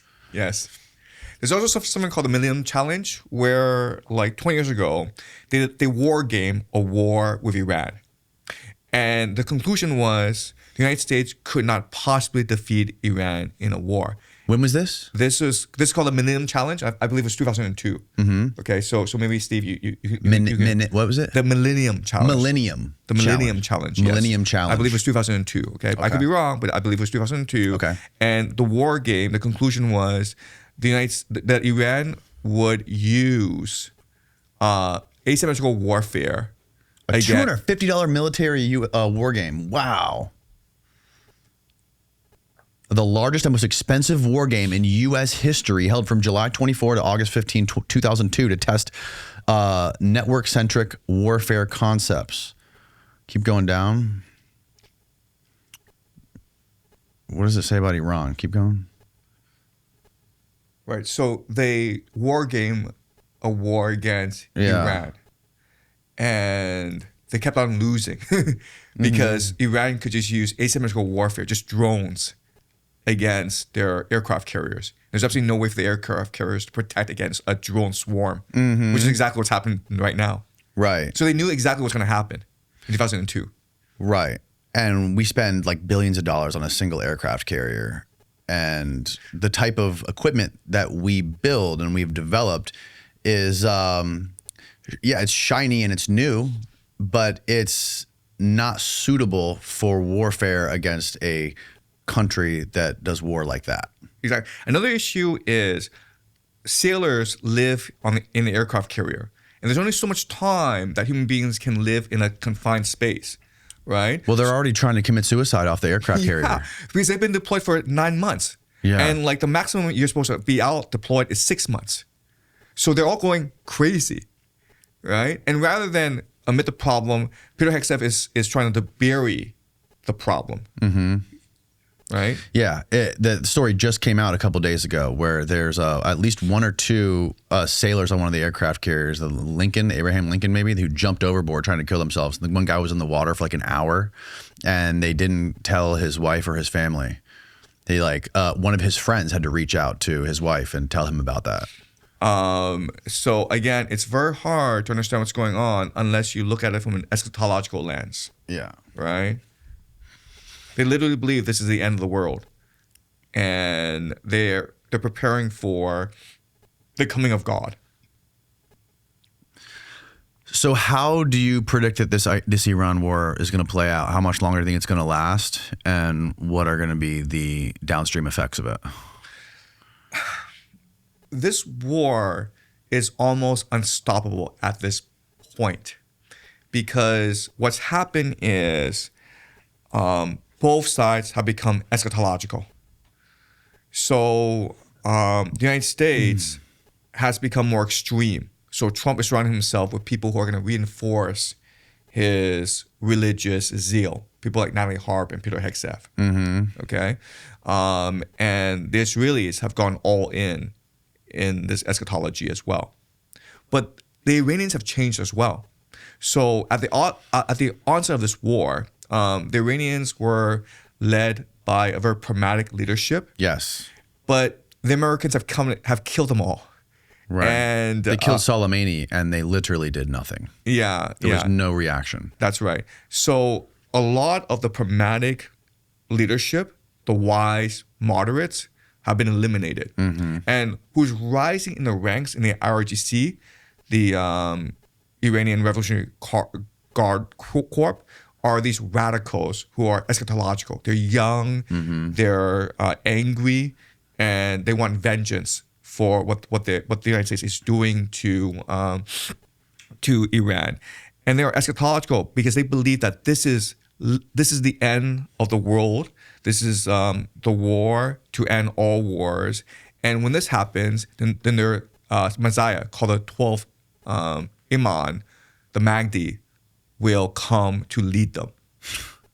Okay? So this has become a religious war on both sides. And it's almost intentional because, remember, the United States had an MOU with Iran. Yes. And the United States kept on reneging on the MOU, which embarrassed the moderates in Iran. Yeah. Right? It basically delegitimized them. And now the zealots are in control. So what Iran has said is, we now refuse to negotiate with Americans. And also, from now on, we will go on the offensive. We will no longer retaliate against bombing. We will now initiate attack. So as of today, what is the date today? August 19th. There's no negotiating. They're not trying to negotiate at all. It's done. The Iranians no longer want to negotiate. And there's even discussion that the Iranians will attack as far as Europe, because they believe that a lot of weaponry is coming from Europe. So if this were to happen, what's going to happen is the Ukraine war and the Iran war would merge together to engulf the entire world. How the hell would they merge together? So Iran is being embargoed by the United States right now. And there are two countries that support Iran. Right? You have China, you have Russia. Yes. China supports Iran through through railways, through Central Asia. Russia supports Iran through the Caspian Sea. Right? Can we draw up a map, Steve? It's really important we see the map, okay? So we'll just see a map of Central Asia and the Middle East. And I'll show you how the wars will link up. Is Zelensky going to try to supply the United States with drones and shit? No, it's much worse than that, okay? So you see Ukraine, right? You see Ukraine and you see Iran, okay? Yes, I see Ukraine and I see Iran. Okay. Punch in a little bit, Steve, just a little bit. Okay, here we go. Okay, all right. So right now there are two wars: the war in Ukraine, east of Ukraine, and the war in Iran. Right. Now Russia supplies Iran through the Caspian Sea, right? You see that big lake in the middle, okay? Yep. What happened a couple weeks ago was the Ukrainians launched a drone strike against an Iranian cargo ship, killing one person in the Caspian Sea. You see how far Ukraine is from the Caspian Sea, right? Yes. Zelensky admitted it was the Ukrainians who did this, and he said it was justified because the Iranians are supplying the Russians in the war. Okay? But people suspect that it's because Zelensky is trying to get American financing and support for the war in Ukraine, and that's why he's trying to merge these two wars. Right? So as this war continues, what's going to happen is the United States will try to cut off Russian supplies to Tehran, and that means a war in the Caspian, which could involve Georgia, Armenia, and Azerbaijan. And if these three involve, then like basically you have the merging of these two fronts, the Ukraine and the Iranian fronts. Jesus. Also, what's been happening is Iran's proxies have been brought into the war. Okay, so at the onset of the war, it was Israel, United States versus Iran. Now there have been more fronts open up. Okay, so you have Hezbollah in Lebanon. Israel is attacking Hezbollah in Lebanon. Right. There's talk of Syria attacking Hezbollah from the north. Okay, that's one front. Another front is if you go down to Yemen. Okay, this is something called the Bab el-Mandab Strait. Okay, you see this, right? Okay, this is where the Houthis are. Right. The Houthis are also a proxy of the Iranians, and they have been brought into the war. And what is important is the Houthis live in mountains. Right. It is impossible to attack mountains. They tried during Operation Prosperity Garden. It did not work. Okay, the Houthis are within striking range of the entire Saudi Arabian energy infrastructure, and they've been attacking Aramco oil fields with their drones. Because at the end of the day, the entire Middle East is just one giant oil field that you can blow up with ballistic missiles or drone strikes, okay? So you can see how this war is expanding very rapidly throughout the world. Okay? Something else that is happening is on the economic front, Japan is under a lot of pressure. And the reason why is Japan provides a lot of liquidity to the world. It's something called the Japanese yen carry trade. Okay, and this is a very complex concept, but I'll try my best to explain it in very simple terms. Basically, the idea is this: for the past 30 years, Japan has been suffering from deflation. So the government is like, we'll just lend money at zero interest to Japanese banks and corporations in order to refinance the Japanese economy. Right. But if you're getting money at 0%, you're like, why don't we just take this money and then buy U.S. Treasuries, which gives you 5% a year. Right. It's called the yen carry trade. Wow. So it's like free money, right? So what's happening is Japan is literally financing the entire world with the yen carry trade. But with this war in the Middle East, Japan is losing most of its oil supply, which is putting strain on the Japanese yen. So that's why these past few months, the Japanese yen has been sinking because investors believe the Japanese economy is heading towards collapse. In order to shore up the yen, Where do they buy their oil from? From the Middle East. From what's specifically where though? Saudi Arabia, Qatar, Kuwait. Okay, all of them. Okay. Yeah, like maybe 80% of Japanese oil comes from the Middle East. Okay. Right? And Japan still has strategic petroleum reserves, but it's going to run out in like 6 months. And wow. Japan doesn't have any oil. Okay. So investors are putting strain on the Japanese yen, which means that eventually what's going to happen is Japan is going to have to end the yen carry trade. And so Japan can no longer finance the world. And then what is important is Japan right now is the world's biggest buyer of U.S. treasuries. Japan has like over $1 trillion in U.S. treasuries.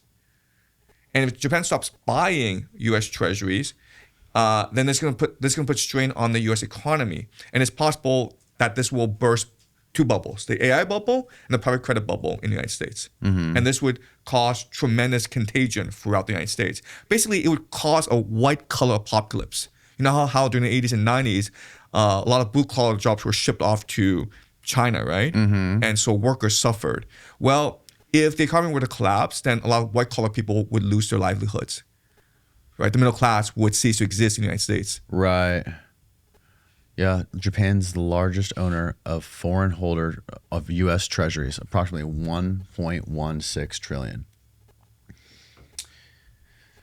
So in the beginning of this Iran thing, like one of the craziest things, like there was a documentary that Vice did where Shane Smith went to Iran and was talking to one of the spokespeople for Iran, and they were showing how, I forget which president it was, but I think it was in the 70s, one of the presidents gifted Iran with its first nuclear reactor, and it was called Atoms for Peace to help them with nuclear energy. Yeah.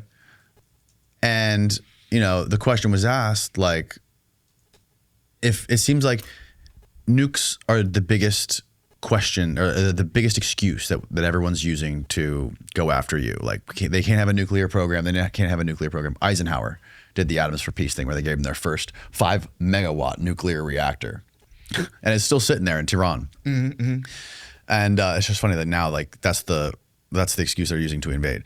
But so he was asking, like, this is a hotbed, or this is like one of the primary locations on Earth for oil reserves. Like you guys are surrounded by oil. Yeah. Why not just use oil Like, why do you need nuclear energy? It seems like that would be a huge answer to all of your biggest problems. Yeah. And the guy gave kind of a bullshit answer. He kind of was like, his answer was like, climate change. Yeah. But if I was a leader of Iran and like they were accusing me of having a nuclear program and doing that, and I was like, no, I need to have this much nuclear energy. We need to refine this much to have nuclear power. I would just fucking go off nuclear and I would just do all oil. Yeah. Fossil fuels. Yeah. Yep. You know, like, don't you think that would seem like a reasonable thing for them to do? Yeah. Look, I think if you just look at the Middle East, not a lot of things make sense, okay? So one of the biggest mysteries is, why did the United States invade Iraq in 2003? Right? Mm-hmm. Because if you just look at Saddam Hussein at this point, his advisors went to him and says, look, I think the Americans are trying to invade us. Saddam Hussein's like, there's no way they would invade us. Yeah. The reason why is this. It makes no sense, right? If they came and destroyed Iraq, Iran would become the regional superpower. Right. Why would they do that? Right. Why not just have Iraq and Iran kill each other like what happened in 1980s Iraq-Iran war, right? Yes. That's the power. That's how empires behave. Right. There's no way they would come and destroy us. So it's not gonna happen. Mm-hmm. It makes no sense. Even today, it makes no sense. Unless you have some crazy religious zealots that have the answer to everything. Yeah. So let's look at another video, okay? This is Wesley Clark talking to Amy Goodman. And this is after 9/11. And Wesley Clark is saying how the United States has this plan to invade 7 countries. Oh, yeah. Right? In like a certain amount of years. Yeah. Mm-hmm. In 5 years. Right. And how long is this video, Steve? 7 minutes. Do you know which part of the video he says this?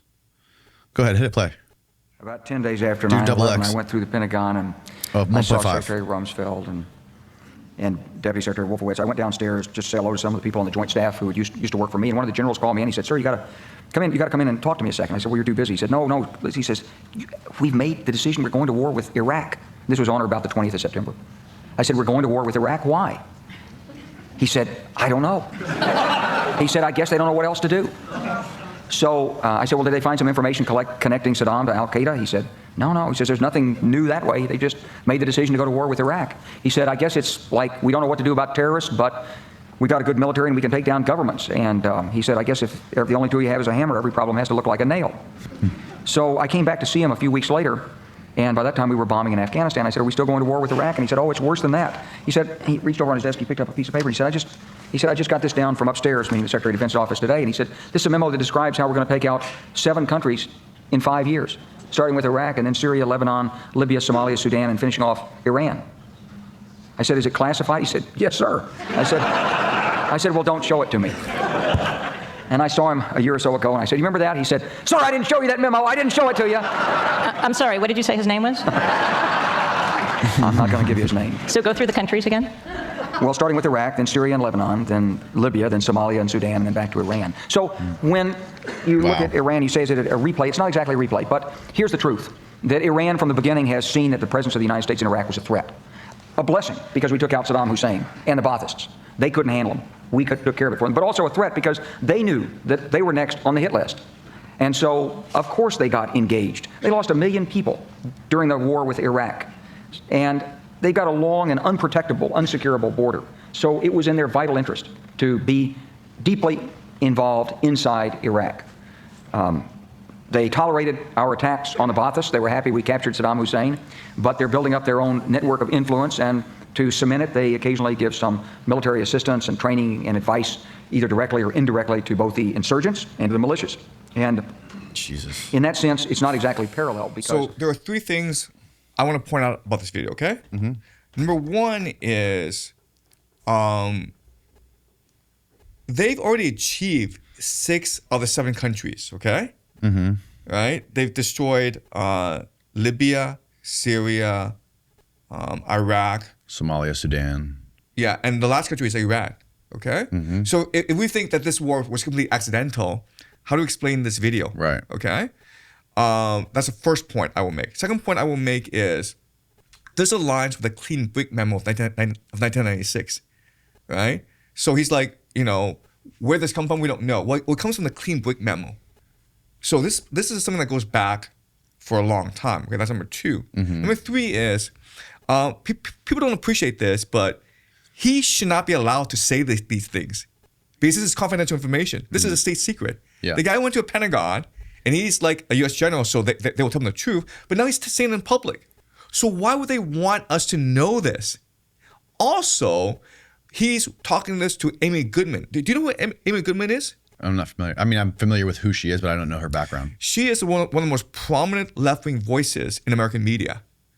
She is extremely anti-war and anti-empire. So why would he pick this? Why would he pick Amy Goodman to be the person to receive this news and not people like someone like Sean Hannity or Fox News, who'd be more sympathetic towards war against Iraq? Okay? So it seems kind of planned to me. It's again, he is a U.S. general who has received confidential information from a source within the Pentagon, and it would be considered, I mean. So you think he's letting out this secret plan to invade all these countries to the public intentionally? Yes. To sow distrust in the United States, the American empire? Or to prepare the public for what's about to happen. To prepare the public for it's called predictive programming. Like if you tell people what's about to happen, they are less likely to be angry about it. So for example, you know how Donald Trump has been joking about 2028, right? He's got this baseball cap saying, Trump 2028 everywhere. And then during the White House Correspondents' Dinner, he's like, hey, I've got a scoop for you guys. I'm going to run for a 3rd term. And it's meant as a joke, but was it? So Kurt Metzger told me you had a theory on the Venezuela operation. That's right. And how this all ties into Trump getting another term. Can you explain that? You're saying that when Maduro goes into his trial, Trump's going to get him to testify that they stole the election, something like that. Yeah. So what Trump is obsessed about, okay, more than anything else in the world, is the 2020 election and how it was stolen from him. Right. Okay. He talks about this all the time. The Butler assassination attempt, he never talks about it. Okay. That's also very weird. If someone tried to kill you and you survived, you'd be like, talk about it every single day. He never talks about it. Do you have a theory on that? Well, we can go on this later. We can come back to it. Yeah, we'll come back to it. Okay, but like, not only does he not talk about it, like, no one talks about it. No one in his administration talks about how they tried to kill him, right? But he talks about the 2020 election all the time. Yeah. How it's stolen from him. He's obsessed about it. He has his entire administration working overtime to uncover how they stole it. Remember, Tulsi Gabbard, before she left the DNI, her job was basically to figure out how they stole the elections, right? And the theory is the Smartmatic machines. Yes. Right? The polling machines. Yep. The Smartmatic machines, okay? Yep.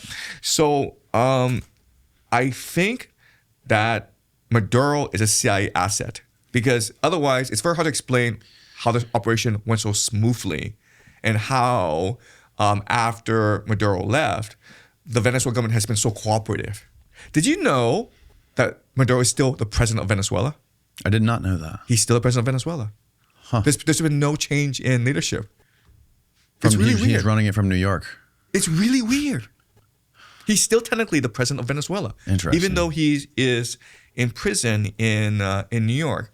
So I think there's a secret deal between Maduro and Trump. And Maduro is going to testify that the Smartmatic machines are rigged. And the Democrats basically were able to use the Smartmatic machines to steal the 2020 election.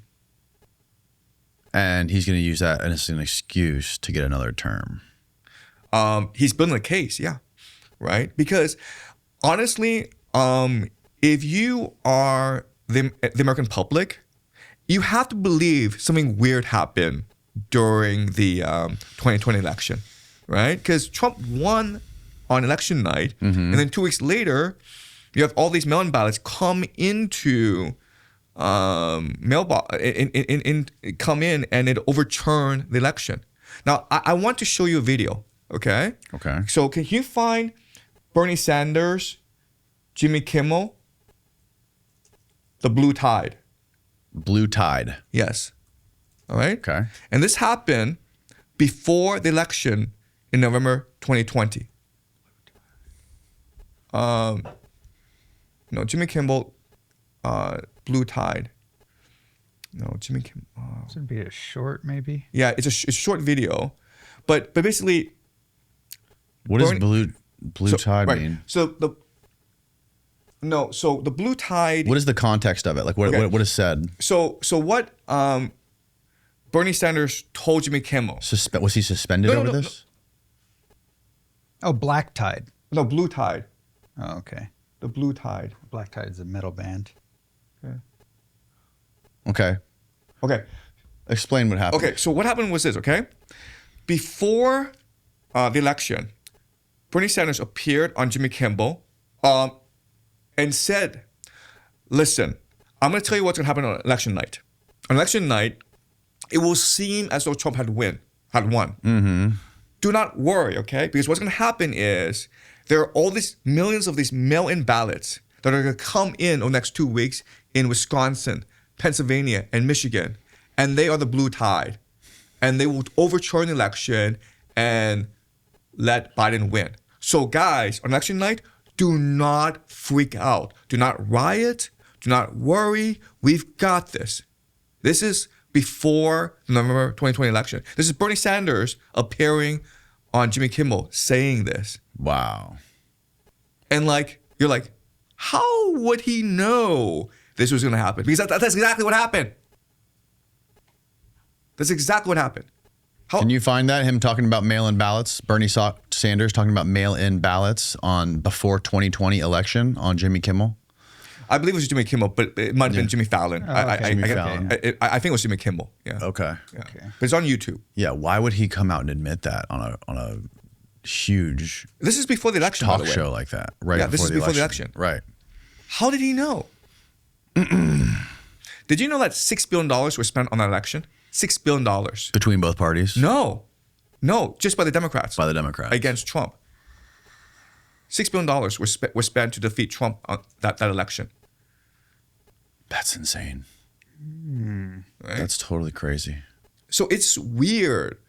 I'm not saying that the Democrats cheated, but I don't understand how Bernie Sanders was able to come out a few weeks before the general election and make that comment. And that's exactly what happened. Mm-hmm. The blue tide. Do you think that there was anything to those Smartmatic voting machines? Do you think there was any legitimacy to that? That those things were actually used for voter fraud, maybe in other countries, in other South American countries, or anything like that? So Glenn Greenwald mentioned this, but he lives in Brazil. Yeah, and he's saying that every time there's a national presidential election, they were able to, and Brazil's a population of 300 million people, right? Mm-hmm. But they're able to tabulate the results in a day. They're able to literally tell you that night who won. Why does it take a month in the United States to figure out who won? Right. Mm-hmm. The United States is the most technologically advanced country in the world. Why does it take a month to figure out who won? Yeah. It's really strange that way. Mm-hmm. Okay, so what I think is, if you just look at the two-party system, there's a lot of shenanigans in elections. Mm-hmm. And they do sort of protect the two-party duopoly. Yeah. And that's why it takes so long to count the votes, to enable cheating. So I think everyone cheats. I think every election there's a lot of cheating. Yeah. And in 2020, the Democrats cheated better than the Republicans. Yeah. I think that makes sense. Yeah. I think that makes a lot of sense. So what do you think happened with the Butler assassination? What do you think that was all about? Because there's so many weird things about that whole thing. Okay. So I think when they do these things, it's a ritual. Yeah. It's a ceremony of some sort. Mm-hmm. Okay. Because remember what happened was that the bullet grazed Trump's right ear, and it bled. Yes. And then when he fell to the ground and the Secret Service was trying to remove him from the podium, he said, no, like my shoe, my left foot, there's no, I need to get my shoe. And they let him get his shoe. Mm-hmm. That's really weird, man. Right. Like, if someone's shooting at you, get the hell out of there. Like, no, I need my shoe. It's my lucky shoe. That's retarded, right? And they let him do that, okay? So this is an anomaly. The right ear is bleeding, and the left foot is without a shoe. Okay, so if you go to the Bible, Leviticus, whenever someone is anointed for a special purpose by God, they have a ceremony. And the ceremony is you first make a sacrifice to God, and you take the blood of that sacrifice and you dab it on your right ear as well as your left foot. Right. And that anoints you as the special agent of God, like the chosen one, basically. Right. So I think that's what happened at Butler. I think it was a staged event in order to anoint Trump for the special mission ahead of him. And he's doing it. So you think this could have been a plot by one of these extremist religious groups to perform it unbeknownst to Trump and then later convince him that he was anointed by God? Okay. Or do you think he was a part of it? So the bullet grazed his ear, right? Right. If you talk to any ballistics expert, they were like, that's impossible. Right. But some guy did get shot in the head. Right. I'm saying, like, how's it possible for that bullet just grazes the ear and then magically the ear is fine a week later? Right. Right. And you talk to any ballistics expert and they're like, that's impossible. That can't possibly happen. I mean, like, the ear is going to get blown off. Right. Regardless of how, of like how it grazes it, okay? Yes. So what people believe is that Trump had a razor in his hand and then he slightly cut his ear so that it bled. Okay? Like an old wrestling trick. Well, he used to be part of that world, right? He did used to be a part of that world. Yeah. Right? He had this death match with Vince McMahon. Yep. Yeah. Yep. That's so bonkers. Yeah. If you talk to a lot of people, I hope that's true. I hope he admits it. I think if he admitted it, his followers would accept it. But he never talks about it, right? No, it goes never. against his character, right? He's not a shy guy. He's not humble or, I mean, if it really happened, he would have said, God saved me that day. And he would say it every single day. He would make everyone say it around him. God saved me that day for a special purpose. And I mean, goddamn,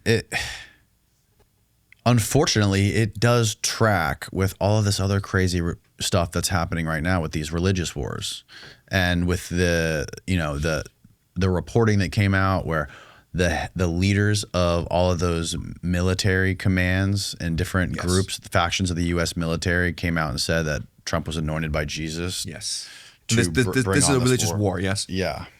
Yeah. And right now there's this purge in the Pentagon, right? So if you don't agree with the war, you're being purged. Yeah. Right. Like Joe Kent. Yeah. Well, he resigned, right? Right. No, but a lot of generals who are opposed to the war are being purged right now. Yeah. Dan Cain is still a part of it though, right? Because Dan Cain was one of the guys that originally pushed back on the war. That's right. But now he's got he's supporting it. That's right. If you enjoy watching our show on Spotify or YouTube and you want to be more involved, I encourage you to please come check out our Patreon community. Not only does our Patreon community get every episode you see on YouTube early, fully uncensored, and ad-free, but we're also doing Patreon exclusive episodes as well as live Q&As, and you can get your personal questions answered by our guests every single week. For me, being able to collaborate and communicate back and forth with our Patreon community every week has been huge, and this is my way of saying thank you for the cost of a cup of coffee a month. Now back to the show. What is your take on... So, okay, we have this sort of Chabad-Lubavitch group, these essentially cultists that are influencing all of these billionaires, Zionists, like the Adelsons or whatever, that are funding world leaders like Netanyahu and like Trump and everyone else. Right, and Putin as well. And Putin as well. Yeah. and Zelensky. So and these crazy Javier Milei of Argentina. These super powerful billionaires have these religious beliefs, and for some reason they put so much faith in this cult. I'm just going to call it a cult because it sounds like a cult.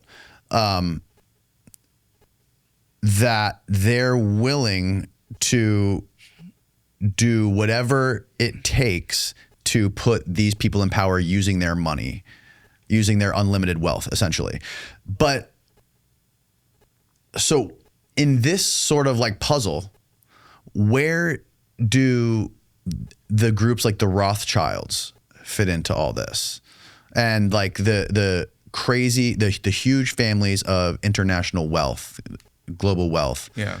How do they fit into all this? Okay. And like people, even tangentially, like people like Epstein. I could go into 12 hours on this topic alone. Yeah. Because this goes way back.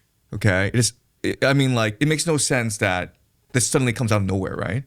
This has been going on for like a long, long time. And it started with a man named Sabtai Zevi. Okay, so I'll give you the quick version. Okay. Version. Okay. But Sabtai Zevi. And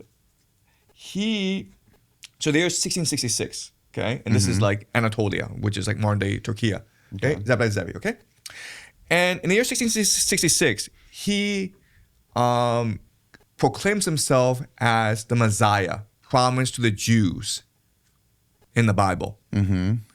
And a third of the Jewish diaspora at this time in history believe he is the Messiah.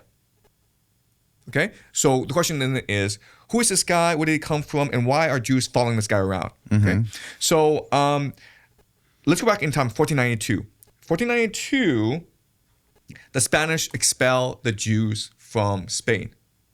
Basically, the Spanish give the Jews a choice. Either you convert to the Catholic religion, or you are forced out of Spain. And a lot converted, and a lot moved elsewhere, primarily Turkey, the Ottoman Empire, because the Muslims welcomed Jews, because the Muslims saw the Jews as God's people, right? And this created a schism within the Jewish religion, because again, the greatest sin you can commit as a Jew is to convert to worship false idols. And in their religion, they believe that if you do so, you will be condemned to burn in hell for all of eternity. Okay, that's what they believe. Mm-hmm. But Judaism, it's a religion of blood. So you're born into the religion. Right. So in other words, a lot of Jews are being forced to believe that their brothers, their uncles, their mothers are burning in hell because they converted. Mm-hmm. Okay, and this causes a major crisis of faith within the Jewish religion. Okay, that's point number one. Point number two is that during this time, all wars are breaking out throughout Europe. So Jews are being persecuted, and they're dying in numbers. And at this time, remember, in their religion, at a time of the greatest darkness, God will appear. The Messiah will come. So there's this messianic fever throughout the Jewish diaspora at this time because there's so much suffering. So when Sabtai Zevi proclaims himself the Messiah, Jews are convinced, okay? And so he becomes the first Messiah in the Jewish religion. Okay. And there's only one Messiah, okay? But then something strange happens. The Ottoman Sultan hears about this and thinks that Sabtai Zevi is trying to foment a revolution against him. Right, because the Messiah is supposed to bring the Jews back to Israel, proclaim himself the king of the world, and build the third temple. And so the Sultan sees this as a revolution. So he says to Sabtai Zevi, either the turban or your head. Either you convert to Islam, or I will kill you. I will behead you. And Sabtai Zevi surprises everyone by converting. Okay? Mm-hmm. And this shocks the Jewish world. But there's a core group of people around him who understand that is his messianic mission. Okay, so remember Jesus. What was Jesus' role? Jesus' role was to come to earth and save us, redeem us from the original sin. Right. Okay, and how did he do so? He killed himself. Right? Well, what's the original sin of the Jews? The original sin of the Jews is conversion. So by converting, Shabbat Zevi is redeeming the Jews from the original sin. Because if the Messiah converts, that's telling all Jews that conversion does not matter. So what Shabbat Zevi believes is what the clothes you wear, the religion you practice does not matter. What matters is your heart. So as long as you practice Kabbalah at home, you're still Jewish because you are Jewish by blood. And if you are, a Catholic or a Muslim, it doesn't matter, okay? And so this starts something called Sabbateism. And the Sabbateans believe that, first thing, it doesn't matter what you believe, the faith you practice in public. What matters is what you believe in private, okay? That's number one. But number two is they also believe in something called redemption by sin. And redemption by sin is the idea that we've been discussing, which is the idea of accelerationism. Okay? So yes, we will eventually all be unified with God at the end of time. But if we have true faith, we would accelerate the process. And how do you accelerate the process? By committing as much sin as possible. Because if we lead humanity into darkness, God must come and save us. So you force God's hand. Right. Does it make sense? It makes sense. Okay. Yeah. Right. So why this happens is Shabbat Zevi will then be reincarnated in Jacob Frank. And Jacob Frank is also a cultist along the lines of Rebbe Schneerson.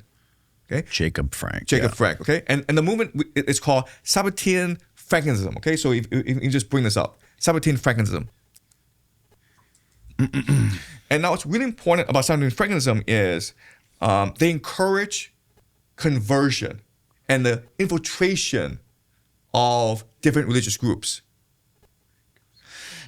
And in the 18th century, Frankinism becomes dominant among the European elite. There are a lot of European nobility who become Frankists, okay? Including the Rothschild family. They became Frankists. Yes. The Frankism is extremely popular among elite European Jewish nobility. Okay. And remember how Jeffrey Epstein in an email wrote to Ariana the Rothschild and said that there were 3 elite banking families in Europe. They are the Rothschilds, the Epsteins, and the Gutmans. Yes. They were all Sabbatean Frankists. Interesting. Okay. And who was the American Frankist? Who was the American Sabbatean Frankist? His name was Louis Brandeis. Louis Brandeis was a Sabbatean Frankist. You can Google this. Louis Brandeis Frankism, okay? He was the most prominent believer in Sabbatean Frankism in America. He was also the most ardent Zionist in America. He was also the man who sponsored Chabad-Lubavitch coming to America. So you see how all this fits in together. Now, in their religion, and again, this is not Judaism, by the way, okay? Right. This is a heretical cult within Judaism that actually looks down upon all Jews. Okay? They think that Jews are just morons and idiots. Okay? So this is a radical sect. Now, the thing about them is they believe in reincarnation. So the Messiah can never die. The Messiah can just reincarnate. So Shabbat Zevi, when he died, he reincarnated as Jacob Frank. When Jacob Frank, when he died, who in the world could he reincarnate as? Rebbe Schneerson. Right? People believe this? Unfortunately, people do believe this. That Jacob Frank reincarnated as Rabbi Schneerson. That is a great secret of Chabad-Lubavitch, yes. No one is allowed to talk about it. But I make this assumption based on game theory. Because remember, Jacob Frank, he died a very wealthy man. He died with a lot of European nobility being his followers. Okay? Yeah. Do you know what's really interesting that Candace Owens talked about? What's she talking about? With that on her podcast or with that debate? On her podcast. Okay. Frankism gave birth to Sigmund Freud. Sigmund Freud is an agent of Sabbatean Frankism. Okay, so let me tell you a story. Something that the 17th Frankers practice is ritual incest. Okay, because ritual incest is a form of bonding. Okay, because in their religion, to sin is to show faith in God. Because to sin is to break the laws of man because you have true faith in God. Right? To break the laws of man because you have true faith in God? Right, okay. So, for example, you're not allowed to steal. Well, why are you not allowed to steal? You're not allowed to masturbate in public. Why are you not allowed to masturbate in public? Does God care if you masturbate in public? No, God doesn't care if you masturbate in public, but your neighbors do. Right. Right? So if you masturbate in public, what you're doing is you're defying the laws of man to show your true faith in God. Because you know in your heart that God loves you and God gives you free will and God has empowered you. Right? So Jacob Frank has a very famous saying.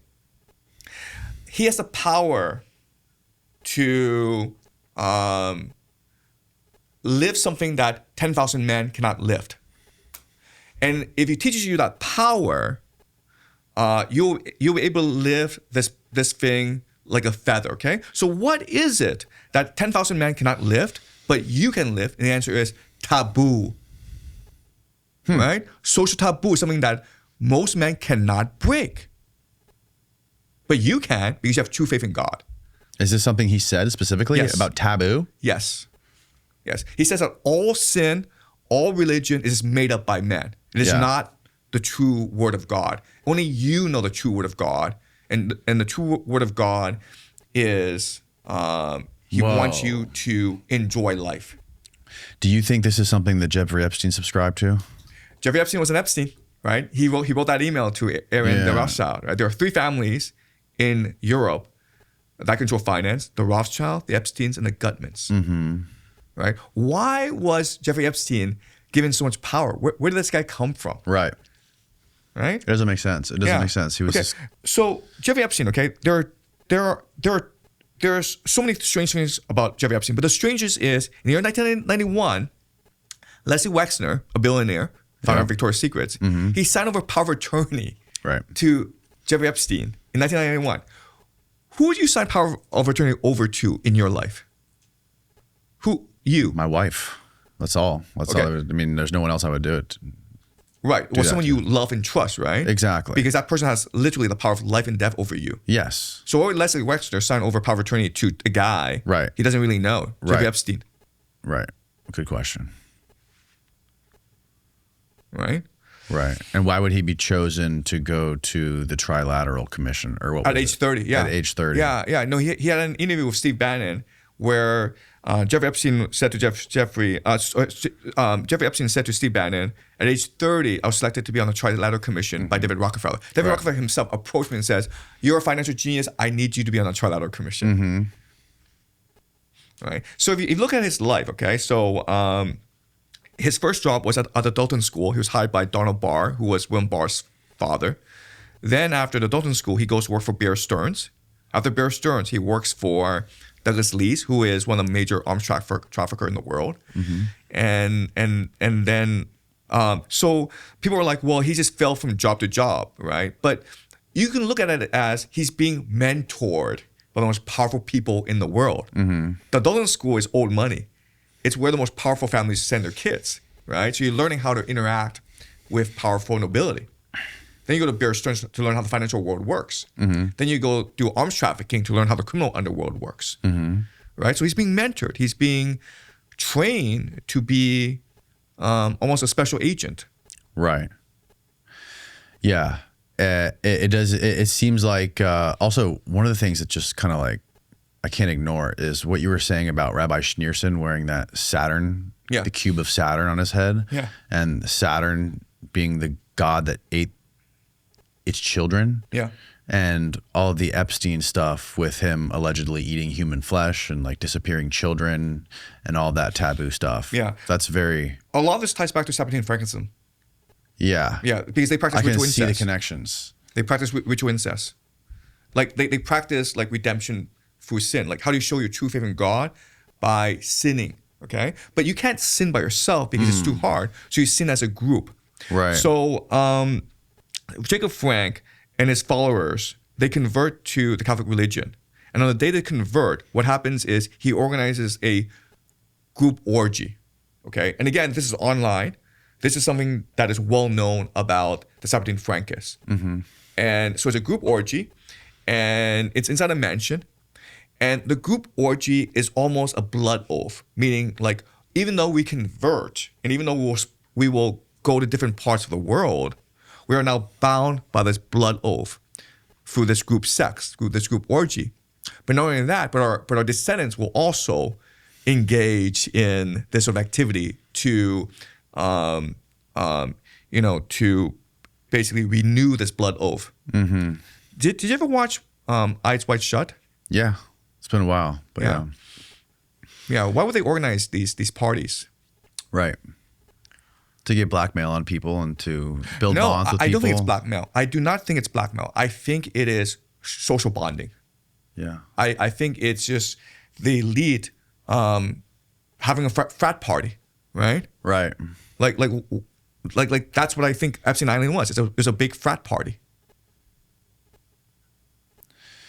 Yeah, it certainly seems like something really weird was going on. And, I'm always like racking my brain over why the government lets out things that it does. Not only this interview you just showed of this general explaining the 7 countries it wants to invade in 5 years to a group of people who would be very against that and want to expose something like that. But also, the government releasing these Epstein files with all this crazy shit in it and doing absolutely nothing about it and giving no analysis of what it is and sort of just leaving it to the internet to have a battle of ideas. Yeah. So there's one connection that people don't really talk about, okay? It's a connection between Robert Maxwell and Jeffrey Epstein. Okay, so Robert Maxwell was a very known triple agent. He was working for MI6, the KGB, and Mossad. This is pretty well documented. Yeah. Okay, and he was basically Epstein before Epstein, because he was trying to create as much influence as possible through his publishing company. Yeah. So he was publishing textbooks, as well as academic journals, right? Because remember, Epstein invited these scientists to his island, like Steven Pinker, Marvin Minsky, Noam Chomsky. And also Epstein was donating a lot of money to scientific research and to universities as well. Yeah. So the connection is that after Robert Maxwell died, Ghislaine Maxwell, the favorite daughter of Robert Maxwell, she starts to date Jeffrey Epstein. Right. Also, there's about $600 million in a pension fund associated with one of Robert Maxwell's companies that goes missing. Yeah. And people speculate that money went to finance and start Epstein's influence career. Right. Okay? So another way of saying this is Epstein is a new Robert Maxwell. And he is this transnational agent of Zionist influence. Yeah, that tracks. Yeah, there was that famous, very well documented case of the butler or housekeeper at his house in Manhattan, where he was interviewed, I think, by Tara Palmieri during her podcast on the Epstein stuff. And he said, like, in the 80s, Epstein was always very rich, millions of dollars. Yeah. And then in like the early 90s, he went from millions to billions. Yeah. Something crazy happened. And that tracks right when Robert Maxwell died. That's right. The moment that Robert Maxwell died, 1991, Ghislaine Maxwell starts to date Jeffrey Epstein, and Jeffrey Epstein starts to come out of nowhere. Yeah. To, One of the other crazy things to me is how Epstein was super into like... Sorry. 1991 is also the year that Leslie Wexner signs over power of attorney to Jeffrey Epstein. The same year. Yeah. You want to Google this? No, I believe you. I've heard this before. Yeah. Yeah, the Leslie Wexner connection is very weird, and it's also like the interviews too, like the depositions that were done where they interviewed Wexner. Yeah, and they also interviewed Hillary Clinton and Bill Clinton, right, about the Epstein stuff, and neither of the interviewers asked them about the Rothschilds. Yeah, but they volunteered the Rothschilds during the questioning. That's weird. But also, like, remember during the deposition when these congressmen flew into Leslie Wexner's mansion? Yes. Leslie Wexner had a lawyer beside him. And the lawyer whispered, like, loudly into Leslie Wexner's ear saying, like, if you answer this, I will kill you. It's like, wait a minute here. Like, who's working for who, man? Right. There's just too much weirdness around it. Yeah. And it's like I was getting at earlier, it's almost like they're deliberately letting out, putting on this performative show with the media and dripping out all of this crazy evidence with no conclusion, like almost provoking the public to come up with all these insane theories and argue about it online. Yeah. It's called karmic responsibility. Have you heard the term? What responsibility? Karmic responsibility. I have not heard that, no. Okay. Maybe, Steve, you can Google the term karmic responsibility. Okay. So this is a theory, okay? And the idea is the elite. Karmic responsibility. The spiritual principle that you are accountable for your own thoughts, intentions, and actions, and that the energy you bring into the world. Okay. Okay. So the idea is the elite are superstitious. That's why they do this stuff. Yeah. Right? And so they believe in karma. And the way to reduce your karmic responsibility is by telling the truth to everyone. Right? Because, like, let's just pretend we're all dead because they blew up the world with nuclear weapons. We're all in heaven. And God's like, hey, man, why are you all here? And we're like, well, we don't know. Right? Then God would put all the responsibility on the elite for causing nuclear war. But if the elite told us, but we just don't connect the dots, then it's our responsibility now, right? The elite's like, well, we told you, man. Yeah. Like look at the evidence before you. Like, look at the videos, man. Yeah. Right? Like, how much evidence do you guys need to connect the dots? Right. And what did you make in the Epstein files of that? The fact that all of this stuff was redacted between 1999 and 2002. During 9/11, and there was like that. If you look at, there's a great chart I think that Ian Carroll released on X, where it shows all the emails and the dates of the emails, and there's just a blank slate between like a year and a half when 9/11 happened. Yeah. Yeah. So Howard Lutnick and Jeffrey Epstein were neighbors in Manhattan, right? Yep. And I think Jeffrey Epstein lived in number 11, and then 9. like that's kind of weird. That's insane. Yeah, like all these coincidences, right? And Howard Lutnick didn't report to work that day. Yeah, he dropped his kid off at school that day. Yeah, and first time ever. Yeah, and Kenneth Fitzgerald suffered the most casualties that day. Like it was that floor. His brother died. Yeah, his brother died. Larry Silverstein didn't go to work either. Like the only day he missed work in his entire life. Yeah, there were a lot of weird things. Yeah. Yeah, again, just leaving us to speculate about the craziest shit. You know, it's almost like if I'm the government, what's going to happen if I leave out all the emails from between those years? We know people online are going to come up with all kinds of crazy theories. Yeah.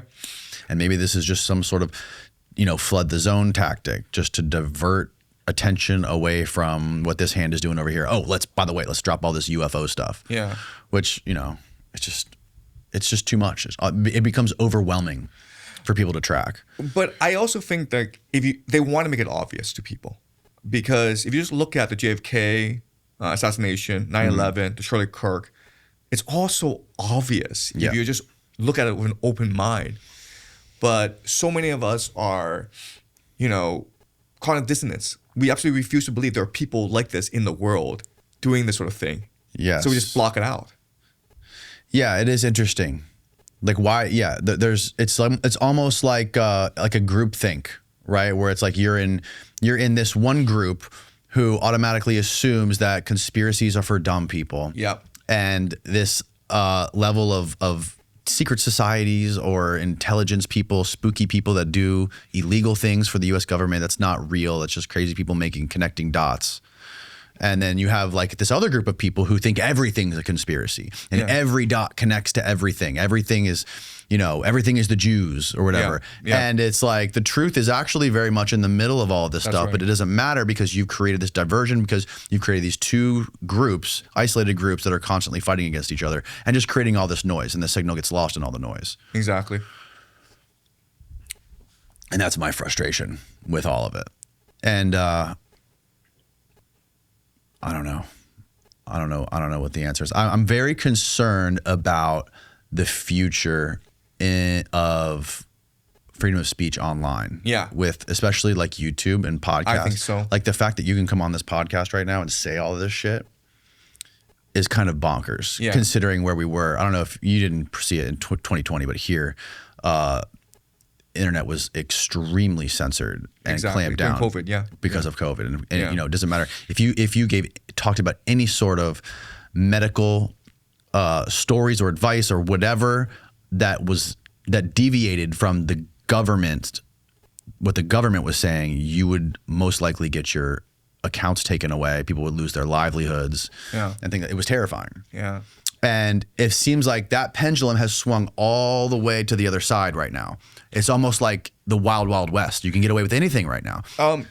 You know, YouTube has these new rules, right? Starting next week, they will count any click as a view. Yes. Like you know about this, right? Yeah, that's how it used to be, where if you click on a video, click play, that counted as a view. Then it changed to where like they had to watch maybe like the first 30 seconds of it, and that would count as a view. Yeah. Now they're doing it going back to where every click counts as a view. Well, I mean, the difference is now you have bots and AI, right? Yeah. So, like, now if you were to do this, like these bot accounts could just dominate YouTube.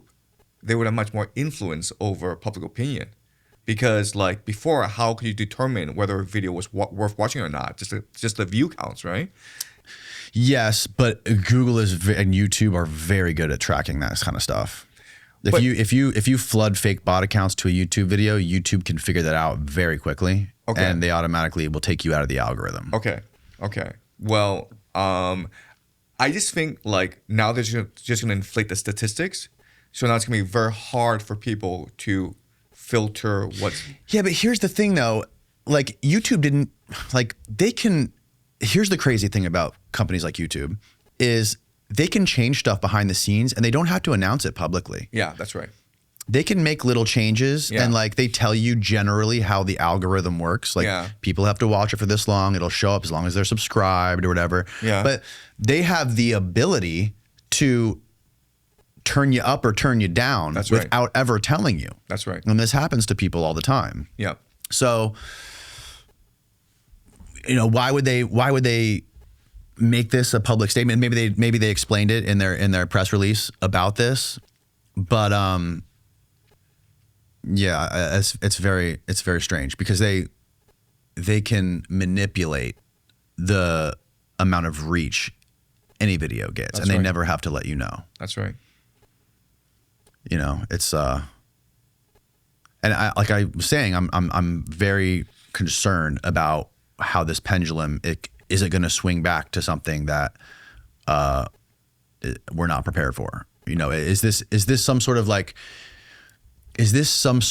test to see how people act during these years, during all this stuff, to see what people are saying with the crazy emergence of AI being implemented into all these platforms and being able to track what did Jiang say? Yeah, I think so. Throughout the last 5 years. I think so. Now that AI is taking over, we're going to be able to figure out, put people in boxes and control things even more. But right now, we want to make it the wild, wild west. That's right. To see who people really are. Yeah, and this is a very, this is a pattern that repeats itself throughout history. So during the 1950s, in 1957, Chairman Mao Zedong launched something called like Let 100 Flowers Bloom campaign. And basically, he was trying to encourage people to speak up against the government, against society. Yes. And then after a few months, these people were tracked down and they were arrested and labeled as anti-government, revolutionary, righteous. Right. So it's I think it's very possible that this will happen soon, because nowadays with the algorithm, it's very easy to track people and to categorize people. That's what Palantir does, right? Mm-hmm. So I think it's very possible. I think they're letting us speak because they want to know how much traction these views get and who is actually commenting, liking this video. Right.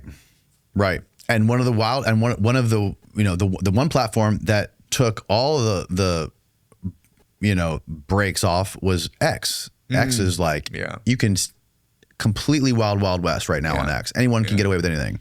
Yeah. And Elon's controlling it with Grok. People are the accounts that I'm following, like the shit that I see and the crazy, like powerful people that there's these accounts that like showed these quotes like that this guy, this leader of this country said this horrific thing. Grok, can you confirm it? And Grok's like, yeah, he said this. Like, it's just insane to me with Elon and the power that he has, and that he's not spoken out at all about any of this stuff that Trump's gone back on with the war. He hasn't said anything about the Gaza stuff. Well, he did, and then he had to go visit the wall, right, in Auschwitz. Right. Yeah, he did do that. Yeah. But it's like he just constantly talks about like the border, immigration, and all this stuff, ICE, but he won't say anything. He won't even touch this topic, which is very odd to me. Yeah. Anything else that we missed that we should cover? We covered a lot, man. We did cover a lot, man. Yeah. Yeah, we're like 4 hours in right now. Okay. Right. You getting tired? Yeah. It's probably my longest podcast so far. Longest one? Yeah. But we covered a lot. That Chabad-Lubavitch material was pretty tiring, actually. Just thinking like these people are in charge and they, Yeah, it really blows my mind how it all comes back. How the way you described how the Chabad thing connected to all the wars. Yeah. And it all kind of is coming back to that whole end times eschatology. Yeah. It's pretty scary. It is terrifying. So how do you think this plays out in like the short term, like the next 5 years? What do you predict happens? What do you think happens with like the U.S. economy, the global economy? Yeah. I think we're in for a rough 10 years. I think the global economy collapses. I think the U.S. economy collapses. I think I think the midterms will not turn out the way people expect. There are a lot of Democrats who think the midterms will mark a turning point, and maybe when the Democrats come into power in the House, they will start to limit Trump's war powers, and they will impeach him. I don't think that. It seems like they want the war just as much as he does. Exactly, because they're not really doing anything to stop him, right? And so the theory is they want this war, but they don't want to be on the public record supporting this war, because that's what happened in 2003, right? And a lot were punished for supporting the war, right? 2003. So they don't want to vote. They do not want to force a vote and have a public record saying who supported this war and who was against this war. And so they're perfectly happy to abdicate the responsibility and just let Trump continue this war. Yeah. Because at the end of the day, Chabad-Lubavitch is able to control all levers of Washington D.C. Right. Yeah. The I don't know if you saw, but there was these elections in Florida last night. Yeah. And Dan Bilzerian was actually running, and who was he tied with? Was it Randy Fine? Well, he was running against Randy Fine, yeah. Running against Randy Fine, and it looks like they were close to being tied, and like last minute, Randy Fine got like all of these extra votes, from somewhere, and people are speculating that it was stolen or something. Yeah. I mean, it tracks. It's crazy just how much Israeli influence is in the United States. Especially with DeSantis and all the crazy laws that they've been implementing. I also think Trump will run in 2028, and there'll be a lot of cheating in 2028. So I think they're just going to test out a lot of systems during the midterms. So I think if Trump gets a third term, this will be a crossing the Rubicon. I think this will be a breaking point in the United States. And really? Yeah. Because if Trump were to get a third term, then I think you would have a lot of violence in the United States. I think you would have like these democratic cities, New York City, California, Boston, Chicago, who might be in open rebellion against Trump. Well, I don't think it will just be Democrats. I think everyone will rebel against him. I don't think most of the Republican base is stoked on Trump either. You know what I mean? He's lost some of his biggest supporters. Yeah, I mean, like I was talking to some friends, and they were like, the apathy in America right now, it is overwhelming.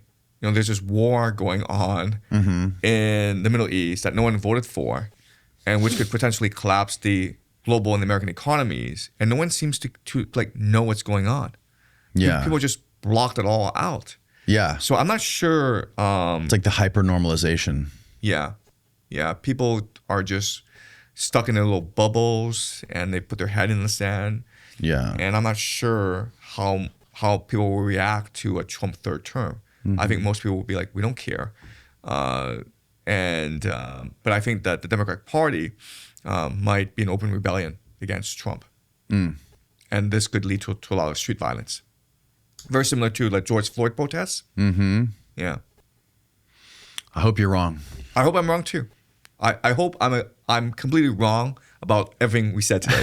I hope that everything is a complete coincidence and I'm just making this crap up and I just have I'm just like an active imagination. Yes. Yeah. Because, both you and I have children. Yes. And we do not want our children to grow up in this world. No. Yeah. No, not at all. Yeah. But at the same time, I also think it's important that people be open to the possibility that this is true because, we owe it to ourselves to keep ourselves informed.